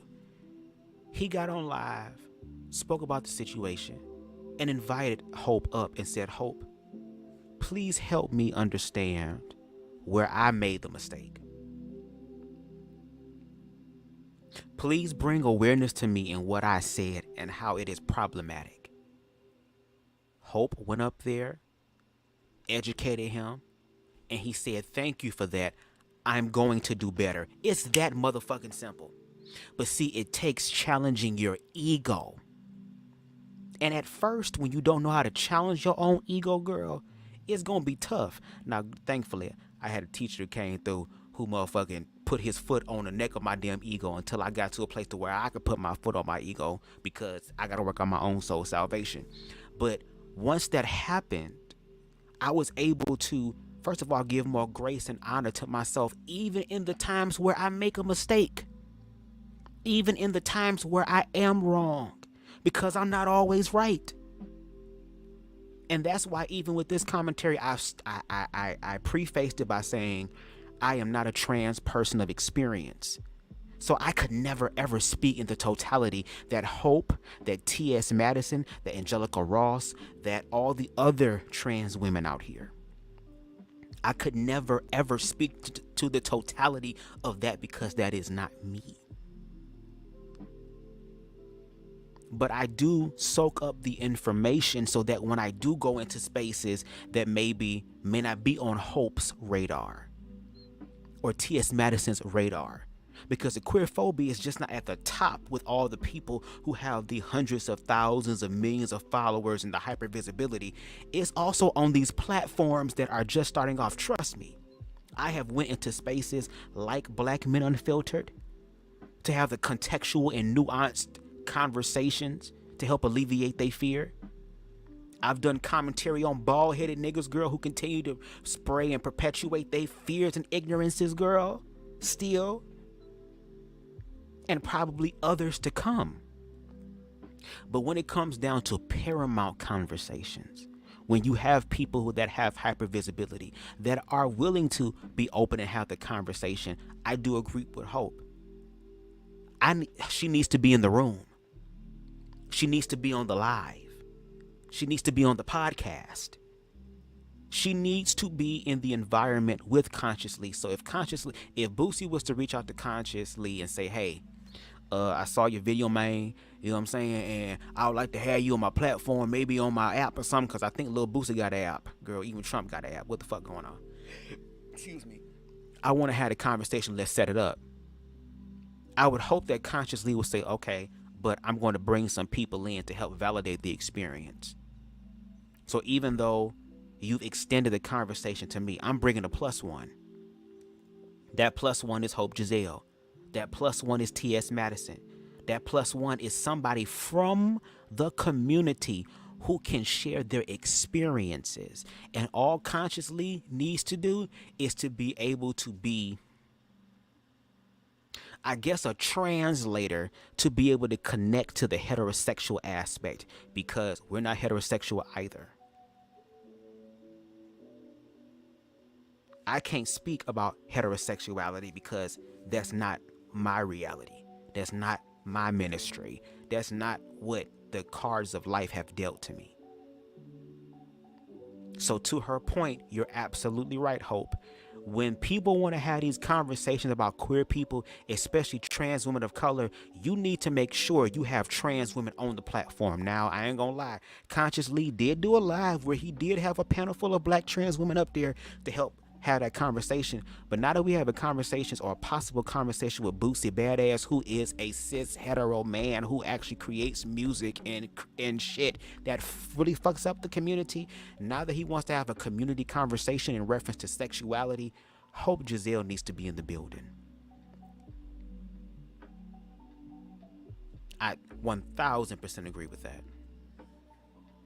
You're gonna come and you're gonna do the thing that's necessary.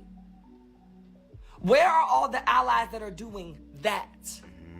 Where are all the allies that are doing the bait and switch? Y'all get up on these platforms and y'all become these amazing megastars off of the stories and the backs of us. And it's starting to give Ryan Murphy tease with a lot of our allies. It is starting to give Ryan Murphy tease with a lot of our accomplices, because y'all don't understand that part of the reason why y'all get to the heights that y'all get is not because of cis people agreeing with you. It is because queer people needed a voice and yours just happened to resonate with the right audience. And so therefore we platformed it hoping that you would then do right with the platform and give it back to the people that need it. Not for you to hog the space and take up the space with telling stories that are not yours, with giving information that you haven't really studied about, with understanding that you know who you are and have always known who you are and it's never been a struggle for you.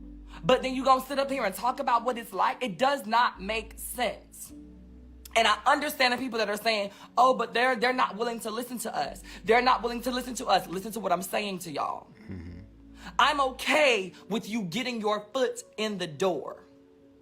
What I'm having a problem with, what I am struggling with, is your ability to then step back and allow the people with the actual knowledge and lived experiences to be able to tell those things for themselves. Correct. To be able to tell them things for themselves. It's not to say that we don't want your voice. It's not to say that we want you to step all the way back. It's not to say that we don't need you at the forefront of the argument. But it is to say that there are just some topics that you should not offer your expertise on when you are not an expert. And Lee isn't the only one, but this particular video pissed me off because the amount of people that have been trying to get conversation with Boosie for the last couple of years to be able to have the conversation that really needs to be had get ignored, get looked over, get trampled over. But then one cishet man comes out of the woodwork and says, hey, bro, I want to talk to you about this gay shit. And all of a sudden, bitch, that person makes time for them. And there's not a queer person, ain't a gay person, ain't a trans person in motherfucking sight when the conversation is being had. How are you the proper person to have this conversation and discussion by yourself, by your lonesome, when you have never experienced it for yourself? As far as we know, you don't even date the girls. You're not even interested in the girls romantically. But you want to be able to get on platforms and speak about our stories ad nauseum. And I love you. But what I'm saying is your encouragement is also encouraging other people to come in and take space from the girls who are actually out here doing this work, from the boys who are actually out here doing this work, from the men and the theys that are actually out here doing this work. A lot of you cishet allies are coming in and making bank off of our stories.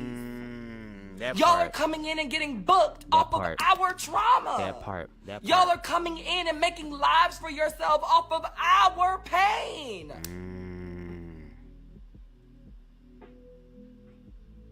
And it's not enough to do a shout out every now and then. And then on top of that, don't even really take the resources that they've manifested from the backs of black queer people and give it to the actual black community. But I mean, look at the black church. They've mastered that. They've mastered using queer people for their time, their talents, their tithes, their gifts, and their experiences that can enhance the atmosphere and the quality of the church experience. But as far as your humanity,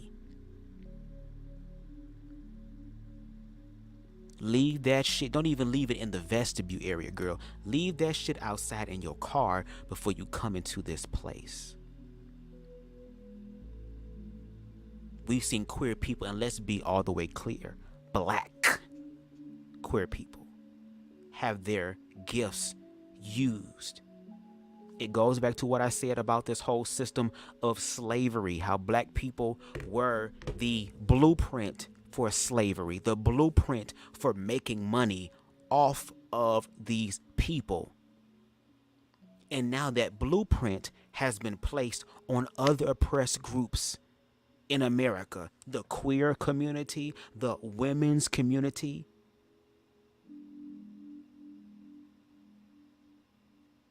And now an awareness is coming up with that, and accountability. And the people who are banking are thinking that queer people want vengeance. We want vengeance. We want bloodshed. We're going to do the exact same thing that you motherfuckers did to us. When black queer people and oppressed groups of people at large, because you do have some people who are extremists, girl, who want everybody, who want the other side to be destroyed, who want to sit in the seat of the oppressor and become the oppressor. That's not what I'm here. I'm here for humanity. But these oppressed groups of people simply just want reconciliation, which means that we acknowledge the wrong that was done. And not only do we acknowledge the wrong that was done, we're now going to do our part to help rectify and fix the issue so that now equality and equity, like I spoke about earlier, can finally be established.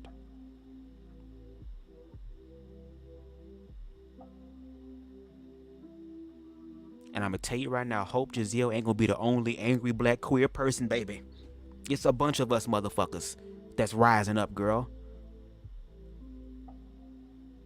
Talking about you ain't going to give us our 40 acres and a mule, bitch. We going to get it in some way, form, or fashion, bitch. And when you hoes got a problem with it, just say, hey, this is part of my reparations package. Okay? This is part of my reparations package. Girl, if you ain't gonna give it to me in that way, girl, I would get it another way. And God, source, universe, consciousness will make sure that that fucking happens. Wow, I am alive during the age of Aquarius. It's exciting and terrifying at the same motherfucking time. It's not. Instead of you making a video, pass the video on to somebody so that they can do it and then you amplify it. Instead of posting it in your story, give somebody that microphone on your main page. Give somebody else those views and those clicks so that those same companies that are booking you because of that topic can actually book somebody that is a part of the community because of that topic. There are so many of you allies that have amazing points that hit the nail on the head every single time. But then I turn around and I see y'all at Netflix and at YouTube and at all of these fucking places. And the girls that are really struggling from these fucking things, the girls that are really having their ass beat half of the time, can't even get a fucking Happy Meal at McDonald's because they're struggling while educating for free. My cash up at the bottom of the screen. I'm educating. We have to learn when and where our voice is most powerful, impactful, and how to use it. It cannot just be a thing that we do because we want to be able to say that we were the one that said it. And especially if it's not our lived experience.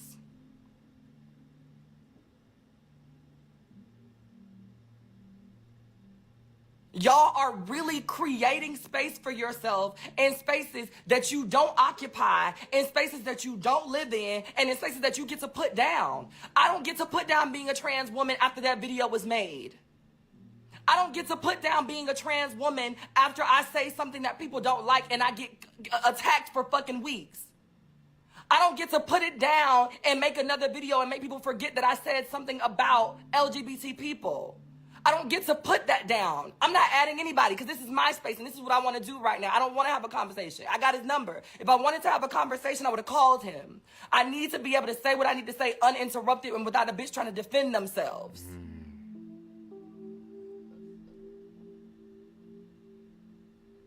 I don't need him to defend himself. I know that Lee has great intentions. This is not about that. I know that Lee has amazing intentions. I know that Lee is not a horrible person. I know that his intention is not to be fucked up. But I get to say what the fuck I want to say. And if you're just here to defend him and not hear the nuance in my story, this is a part of the problem. Because y'all don't understand that he's created so much of a platform that now you're arguing with a trans woman about him taking up space from trans people. Make it make sense. You're arguing with me, a trans woman, about the fact that he is taking up my space. And you want me to give him space in my time.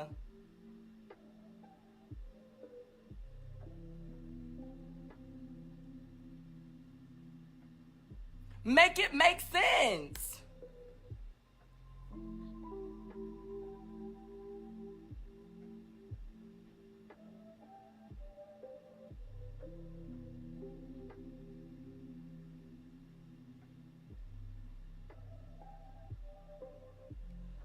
I need for folks to understand that two things can be true at one time. It is very true that we need our allies to show up in real time. It is very true that our voices are not always heard in all of the spaces that we need them to be heard in. It is very true that we all understand who is really for us and who is going to be in the paint with us when the stuff goes down, and who is truly just here to collect a check. I genuinely believe that Lee is here and will be here when the shit hits the fan. I have no doubt about that. What I am critiquing, not even questioning, what I am critiquing is the fact that there are times when I feel like he offers up information on topics and to be the spokesperson for a topic that he knows not enough about to be a representative of. That is what I am here to discuss as it pertains to this topic. That is what I am here to talk about as it pertains to this topic. Because Niecy Nash was an ally before she was bisexual. And look at what she's posting. There are so many people that are allies, and there are so many people that have the best intentions, but intent over impact does not always look the same way.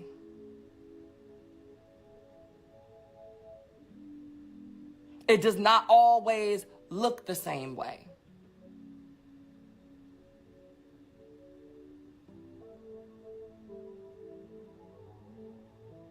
A lot of you all are missing the point because y'all are coming here as stans and fans and not as people who are empathetic of a person speaking about her experience. A lot of you all are missing the message because you are coming here as a fan, and trying to defend your person. This ain't about that. This is not about that. From Samson all the way on down. The purpose of this video is to, one, name the things that need to be named because everybody can put it in the group chat and talk about it. But nobody is going to actually be able to address these situations so that folks know that what they're doing is fucked up. People are going to sit around and talk about how old Niecy Nash did that thing and it was kind of fucked up. But then guess what happens? We forget about it because she gonna post a cute picture of her and her wife, and it's gonna be, oh my God, they look so cute. But you forgot that she did some foul shit just 2 hours ago. The entire time that I've been talking, there have been people in the comments saying, oh my God, thank God somebody said it. I love Lee, but. And let me stop real quick because I got time today. King Michael. This is my shit. Oh. I run this. Right? This is my shit. I run this. The way that I choose to address or not address people is my business. Be very mindful that I named all of those things that you're trying to bring up because you want to derail the conversation. I named that I didn't think that Niecy had a negative intention. And do you know what my solution to that was? I needed an apology. That was a solution.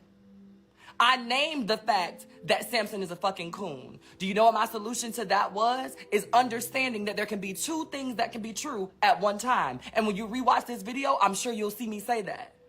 I named that I don't think that consciously has a negative intention. I also named that I know that he has an audience appeal to people that are going to be able to get out messages in a way that we cannot get them out. You know what my solution to that was, King? I said that what he should do from now on, and in certain instances, not all of them, but when he sees certain videos that require a certain response, send them to the people in your community who you know are going to be able to come up with those things. Allow them to create a video, and then you share it and amplify it on your page. Those were my solutions. You know why you missed them? Because you were too busy trying to protect somebody that you're a fan of instead of listening to what I had to say. I don't have access to Niecy Nash. I've cussed Samson all the way the fuck out. And when I get ready to, I will talk to Lee. But guess what? The same way that y'all watch this video, Lee can watch this video. And who's to say that he's not? Right. Y'all be killing me with the, oh, you could have texted me. You could have put it in private. Why? You didn't make that video in private. Why? You haven't been taking up space in private. Oop. And once again, I'm not diss-ragging him.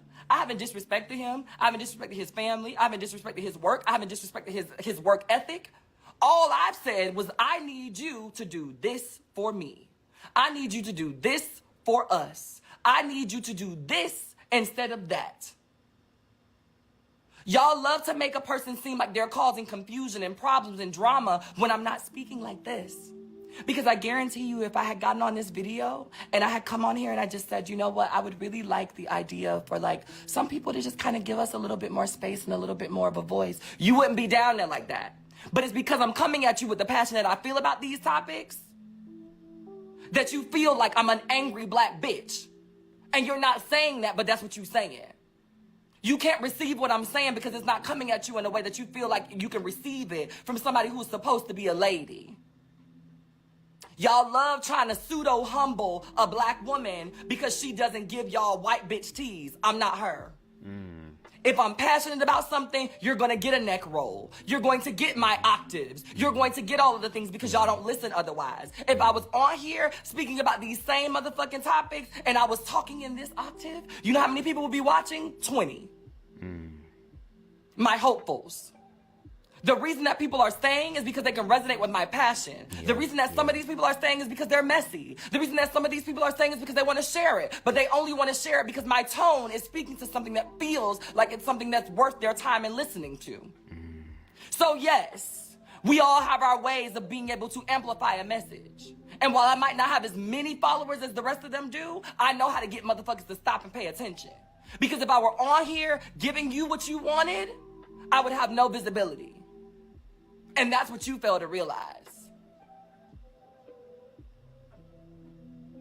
So I'm going to give what I feel like giving. And if you don't receive it, and if it's not for you, then guess what? Unfollow, babe.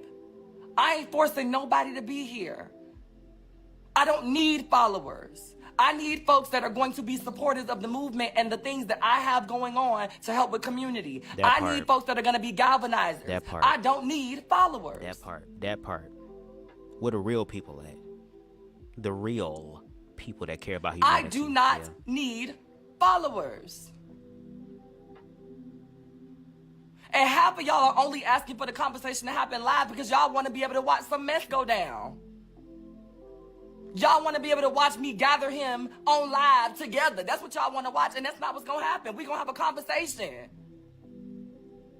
So y'all need to stop acting like y'all give so much of a fuck about the way that I'm bringing this information, because you don't. You want me to have this conversation on live with Lee because you want entertainment. Half of y'all are popping popcorn right now, hoping that I add him to the live so y'all can watch us go back and forth for entertainment. It's not about y'all. It's not about y'all. I love the way that y'all try to spin it because y'all think that people are stupid, but you're not pulling it over me, my love. I've been out here in these social media streets too long. I've fallen for the trap too many times. That was Baby Hope. Baby Hope used to let y'all gas her up to get into public arguments with people. Not this one. I said what I said, and if Lee receives it, guess what? He'll call. I said what I said, and if he's not hurt, guess what? He'll text. and we'll have a private conversation then. But you know what's most likely gonna happen? My brother's gonna watch this video and his actions are gonna speak for themselves. If I know Lee the way I think I do, I don't need to have a conversation. His actions are going to speak for themselves. That part. Mark my words. Keyword action. And that's crazy that I paused it on that part because that's the screenshot I took to put on the thumbnail. See how the universe works, girl? That part. When people really listen, when people are really aware, when people are really conscious, and when people really know that there's room for improvement, they will take what is being said, even if their ego may feel some type of way, girl, because trust me, I understand it. Don't nobody like to be wrong, girl. Don't nobody like to be critiqued, girl, because when you are wrong and you critiqued, you deal with all type of insecurities and fears and past traumas about yourself that make you feel like you're not worth it. But again, Hope is not dragging. She's not reading. She's not destroying. She is simply critiquing. And if what is being said is real, let me tell you something. When I went through my ego training, girl, as far as battling my ego, girl, because I got a slick ass mouth and I'm very intelligent and smart. I like debating too, girl. Was very good at debate classes and courses in college, girl, getting all type of A+s and girl. I know how to speak. This is one of my gifts. But when I did my ego training at first, girl, with a bomb ass mystic, girl, everything I motherfucking said, bitch, that nigga came back with the truth. And that shit hurt so much. But you know what? Because it was real. When I got off the phone, I had to sit in that shit. And when a motherfucker speaking truth, bitch, the truth will stick with your ass. Just like how there's people out here that try to unalive people for telling the truth, girl. You can remove the messenger, girl, but the message is gonna stay. You know it's real, girl, when you get off the motherfucking phone, you get off the live, girl, and you thinking about it in your spirit, and it's goddamn brutality, fatality, babality, animality, girl, and friendship, Mortal Kombat on your ass, girl, the entire time. Because when you really about it, you're gonna make a change. And we all have changes to make in our lives. And some of us are going to struggle with certain types of change. That's why I always talk about humanity. Because, baby, we are all promised trouble. And because a lot of us are unaware, mentally and emotionally, we manifest more trouble on top of the trouble we was already motherfucking promised. But again, when you start loving yourself, that's why everything to me goes back to self-love, girl. Because in my opinion, girl, love is all that there is. Which means that no matter where you at, girl, you can be in hell, bitch. There is always redemption. You ain't got to stay there if you don't want to. But because we're also human, it's like the saying goes, my father said this, he's the king of quotes. Well, I am the king of quotes now, especially in my family. You don't want to be too heavily minded that you're no earthly good. And you don't want to be too earthly minded that you're no heavenly good. You want to be balanced. And when you're balanced, you tap into humanity. Because at the end of the day, despite what our beliefs are, what we think, what we believe, what we want to believe, whatever the case may be, we all, at the end of the day, when it all falls down, we all want love. We all want to be honored. We all want to be valued. We all want to be appreciated. We all want to be included. And the only way we're going to get to that point is if we learn to love ourselves. And like RuPaul said, girl, the drag queen mother herself, bitch. If you don't love yourself, how in the hell are you going to love anybody else? Hell, let's take it further. According to the narrative of Christ, girl, to love the Lord God with your heart, mind, body, spirit, soul, the totality of who you are, also including you and your human experience because you're living it. And now that you've strengthened that foundation, do unto others as you want them to do unto you. Do these two things, because Christ knew, according to that narrative, it was going to be some people who were going to be stuck on the basics. And the basics are there for those who need it. But there are some people who do transcend the basics. And that even for those who are stuck on the basics of it, you still have an opportunity to tap into the God energy that reverberates in you and in everything around you. And I do mean, keyword, everything around you. Actions speak louder than words. The age of Aquarius, the age of accountability, the age of walking it like you motherfucking talking it. I don't need to have a conversation. You gotta have private conversations with motherfuckers who you're not sure about how they're gonna react. And so you wanna pull them to the side because you don't know if they're gonna get you together or go ahead and agree with what you got going on. I don't care. He's either going to feel me or he gonna stop fucking with me. And both times, I'm gonna be okay. If Niecy Nash sees this, she's either gonna feel me or she gonna feel like I'm a nobody ass bitch that's not worth her time. And both times, it's okay. We already know how Samson feel about me, so it don't really fucking matter how he feel when he see it.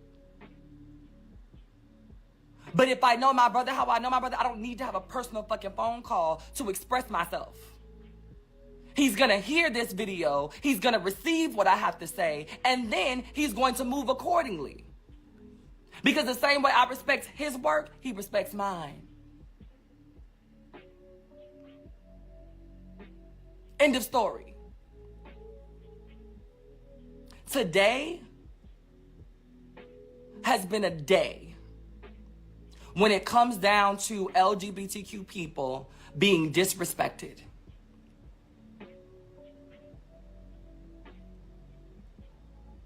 Being disrespected. A woman did some fucked up shit in a classroom. She decided that she was gonna put the kids in a closet and have them come out. And those kids that came out as queer of some sort were celebrated, while the kids who did not come out as queer were simply just asked to go back to their desk. And while I don't agree with the fact that she made it her business to make a video and post about it or whatever the case may be, what I do love is all of the heterosexual cisgender parents in the comments, not even necessarily being homo or transmissive, but they're in the comments in their feelings because they're like, oh, I can't believe you would separate the children like that and make them feel isolated for being different. And let's speak about that because we're getting close to the end of the video, y'all. Thank y'all for rocking with me, I really do. But that's what they want. Again, I sat on a panel, but I've sat in spaces and listened to a lot of heterosexual parents who are looking to separate themselves from the queer people, from the queer children. And now that that is happening, the separation of it, according to how they look at it, is an issue. So at this point, what the hell do y'all want? Oh, I know what y'all want. Y'all want the separation, but you want the acknowledgement to be on heterosexual only. Even though heterosexuality is and forever will be the majority, because that's how human souls, spirits, experiences come into this world. But y'all not the only human experience. So now that the division that is so desired from a lot of people in the heterosexual community is now happening, but not happening in the way that you thought it was going to happen or that you prefer it to happen. It's an issue and a problem. Well, there's a division. All that teacher was doing was just helping those queer children to walk in their truth and to know that they have a safe space to do it, because we all know a lot of queer people, a lot of queer children, shall I say, don't have safe spaces to be themselves.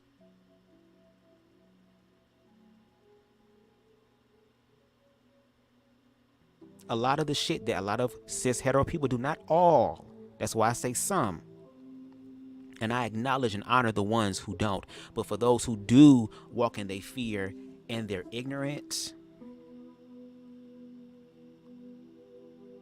okay girl, Okay, girl. Let's continue. or for not being X, Y, and Z. But how do y'all think that LGBT children feel every single day when they go to school with your badass kids calling them faggots and sissies and punks? That part. That they learned from their mommy and daddy.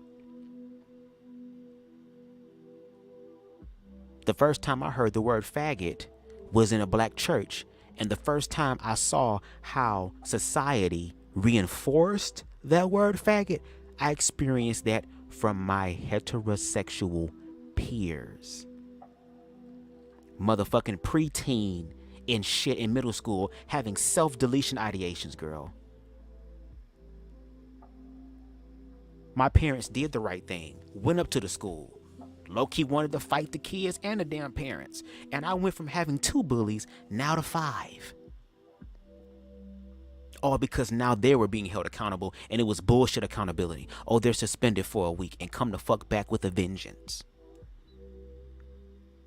And then when shit get extreme, when queer children have had enough of the bullshit and they start pulling some Dylan Roof, Eric Klebold, Columbine, Virginia Tech, Sandy Hook shit, then all of a sudden it's a problem and it's an issue that could have been resolved if you just simply treat people with respect. Because there are some people that when they get to the edge, girl, they go all the way to the edge. And even though what was done in those school shootings are horrible and fucked up, no shade, I can understand. That's why the activism is important. That's why the awareness is important. That's why the inclusion is important. It was an African proverb that says, let me see if I can remember, because I was trying to remember it verbatim. I have it on my Instagram. It says something along the lines of, if a community shuns a child, in time, that child will burn down the village the community is in just to feel the warmth of the fire. So instead of them feeling the warmth of the community, the warmth and love of the people that they live with, they rather have destruction and feel the fire from it. Because again, you're denying another spectrum, or not spectrum, but another variation, shall I say, on the spectrum of humanity. And you think Mother Nature ain't gonna clap back? Because we all her goddamn cheering. Every single one of us. I don't give a fuck what your Bible said or what the interpretation of a lot of your pastors have said about the Bible. Because none of those niggas are mystics. None of those niggas understand the supernatural aspect of it. The Bible is a supernatural book, girl. Hoes coming back from the dead. Motherfuckers being having demons expelled, girl. Arms growing back and shit, girl. Tell your pastor to do that now. If they was really tapped in like they say they are, why don't they go to hospitals, girl, and motherfucking wave their goddamn hands and the sick shall recover? Why are they not going into morgues all across the motherfucking country, bitch, and walking in, girl, and the dead are rising up? No Walking Dead. See, girl, y'all not ready for those conversations. What's up, Spiller boy? What's going on? You came towards the end. I used one of your sayings earlier about the pussy popping and backpedaling, because a lot of motherfuckers do that. Okay? Let's continue. We almost done, y'all, because I'm getting tired, y'all. How do y'all think 5-year-old Hope felt when she was on the playground and couldn't even jump rope with the girls because the boys wanted to beat me up for it? How do y'all feel? How do y'all think that these children right now, there's a kid right now being threatened on the playground, in a classroom? Right now, there's a kid right now being threatened. And there's a teacher that's watching it happening and don't care because he a little sissy, so he needs to get beat up. But you got all of these parents in the comments like, oh, I can't believe she would do that. Everybody deserves a cupcake. Why is she celebrating these kids for being different? But y'all do it all the time. That part. Y'all do it all the time. Y'all do it all the time. So make it make sense. It's always interesting how when queer people speak up about the injustices and the way that we feel about them, there's always a but and a what if and a da-da-da-da-da. But when things are being done to us, it's rarely a motherfucker in the corner going but and what if. It's just, oh, that's fucked up. All I need to know is what you need me to do to help with the movement, and transparently, that's what I'm here for. That part. So what I need you and what I need everybody else that's watching this to do, if you're not already, I need you to follow folks like Blossom C. Brown. I need you to follow folks like Ashley Marie Preston. I need you to follow folks like Raquel Willis. I need you to follow folks like Mariah Moore. And if you're not keeping up with the names, replay this video when I'm done and come back to this section and get those names. There's been a resolution, Michael. You just have been too blinded in trying to catch me slipping to hear it. I've been naming solutions, and I named them again just so you wouldn't be able to say that, and you still coming back to the idea and making it seem like I haven't been giving solutions to every problem that I've named. But they're saying it in the form of, I want you to give me a solution that I feel comfortable doing, as opposed to actually doing the egoic work and dealing with the ego and actually doing the right humanitarian thing. It's time for some motherfuckers to step their goddamn mental, emotional, and spiritual pussy, dick, ball, whatever you got, girl, step it up. Once again, let me run it down to you again. When I named that Samson was a problem, I named that the solution was understanding that we can have two different thought processes and two things can be true, but you don't have to be an asshole about it. Did I not? That was the solution. Don't jump on people. When I named that Niecy Nash was a problem, do you know what I said was the solution? Apologize expeditiously. When I named that Lieb was a problem, did I not say that I think that the issue is he should probably also platform other people to be able to have these conversations? Those are solutions. But once again, because I'm not speaking in my white girl voice, y'all are missing it. Because the only time that we can listen to black women is when they're speaking in the ways that white European women speak, which is like that of a person who doesn't have their own brain.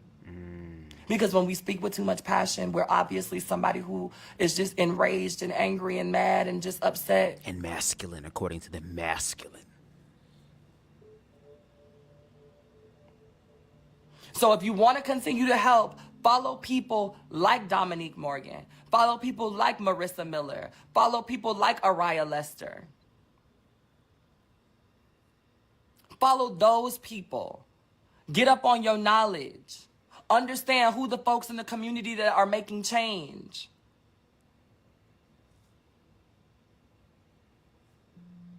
That's what I need y'all to be doing. I need y'all to be making it your business to find content that is educational from those folks and post it. Not in your story, on your page. So your grandma and them can see it. So your cousin them can see it. So your uncles and aunties them can see it. Don't put it in a story where people gonna miss it. Put it on your front screen page where everybody can catch it. Dominique does plenty of lives that are very educational and barely gets any views on them. Why? It don't make sense. You got Monroe Ali's doing Motivational Mondays every Monday. Don't miss a beat. Why is her content not being circulated? She's not even doing activism content. She's doing content to help you through your day. I wonder what it would be like if people constantly saw a black trans woman giving uplifting content on a regular basis. I wonder what that would be like. Instead of seeing videos of us exposing motherfuckers and going back and forth with cis women and being angry about the way that we're being treated in the world, I wonder what it would be like if they got a chance to see what it's really like out here when you have the girls that are simply just living and breathing and enjoying life. I wonder what that would be like. if they saw us more in our natural habitat and not only when things were happening. Because that's the reason why a lot of people don't like the girls. That's the reason why people think that the girls are always angry. Because the only time that they see us and go looking for us is when some shit pops off that they know we're going to be upset about.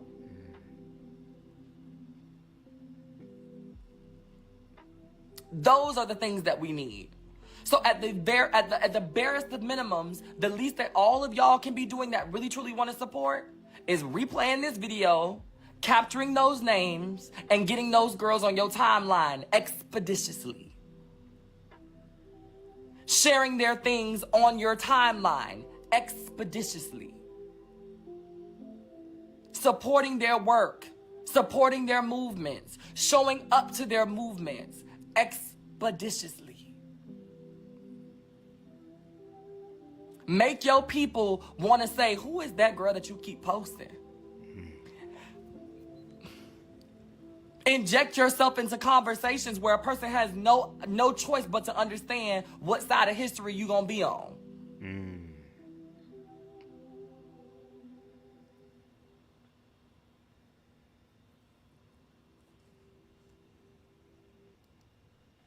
The National Trans March and all of its events are starting this week in New York City. There's an event today. If you're in New York, figure out, go to the nationaltransmarch.org, I believe. Figure out which one of those events can suit you for the day and go. Get you a ticket for the Torture Awards on Friday and go and see how many other more amazing Black trans women are moving in space. Go and see all of the trans women that are moving in space and shaking in space. Go sit in the Torture Awards and just watch and follow and ingest. It's a free event. It's a free event. It's no reason why you shouldn't show up unless the tickets are sold out. If you're in New York, it is somebody called. I hate when they do that shit when I'm on live. I come back, shit be stuttering and stuff. Audio, he be sitting there like, girl. giving you ways to show up. On Saturday, there's an entire trans march, a visibility march. Go and march with the girls.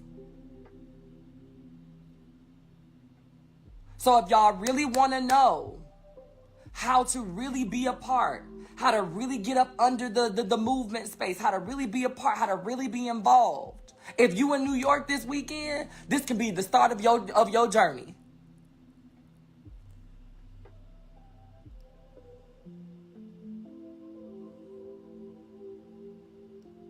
I made this video to say what I needed to say.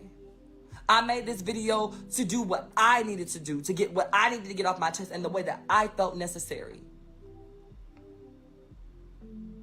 If that doesn't work for you, if that didn't work for you, then by all means, I encourage you to do what I did 13 years ago and get on your platform, turn on your camera, and make them know it in the way that you see fit.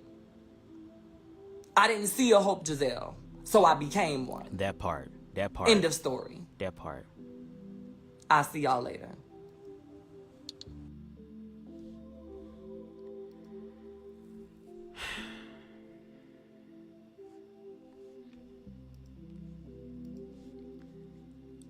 All I'm going to say is this. I can't speak for any other individual, but for me, I'm making a promise to do better. Every single day that I wake up, I am grateful for my experience, even though my experiences may not be where I want them to be right now, which is okay because everything happens in due time. But I try my best to be able to love myself so that I can to share my overflow of love. And what I'm doing right now, being up early at night, this is what I love. This is what I want to do. Because even though there are some people in the world who are dead asleep, there are also people right now who are dealing with all type of mental and emotional things. And I want to make sure that because there were individuals who paved the way for me and paid it forward for me, that I now do the same thing. So again, if Hope happens to see this, which would be awesome if she did, but if she happens to see this, thank you for standing in your truth. Thank you for not giving a fuck what people think about your passion and using your passion and your mental and emotional awareness to once again build up, like you said, Hope Giselle. You didn't have a Hope Giselle, so you became it. Your power and influence that you have is inspiring so many, those inside the trans community and those outside the trans community. And there's a lot that we all need to learn, but most importantly, we have to learn to be okay with learning.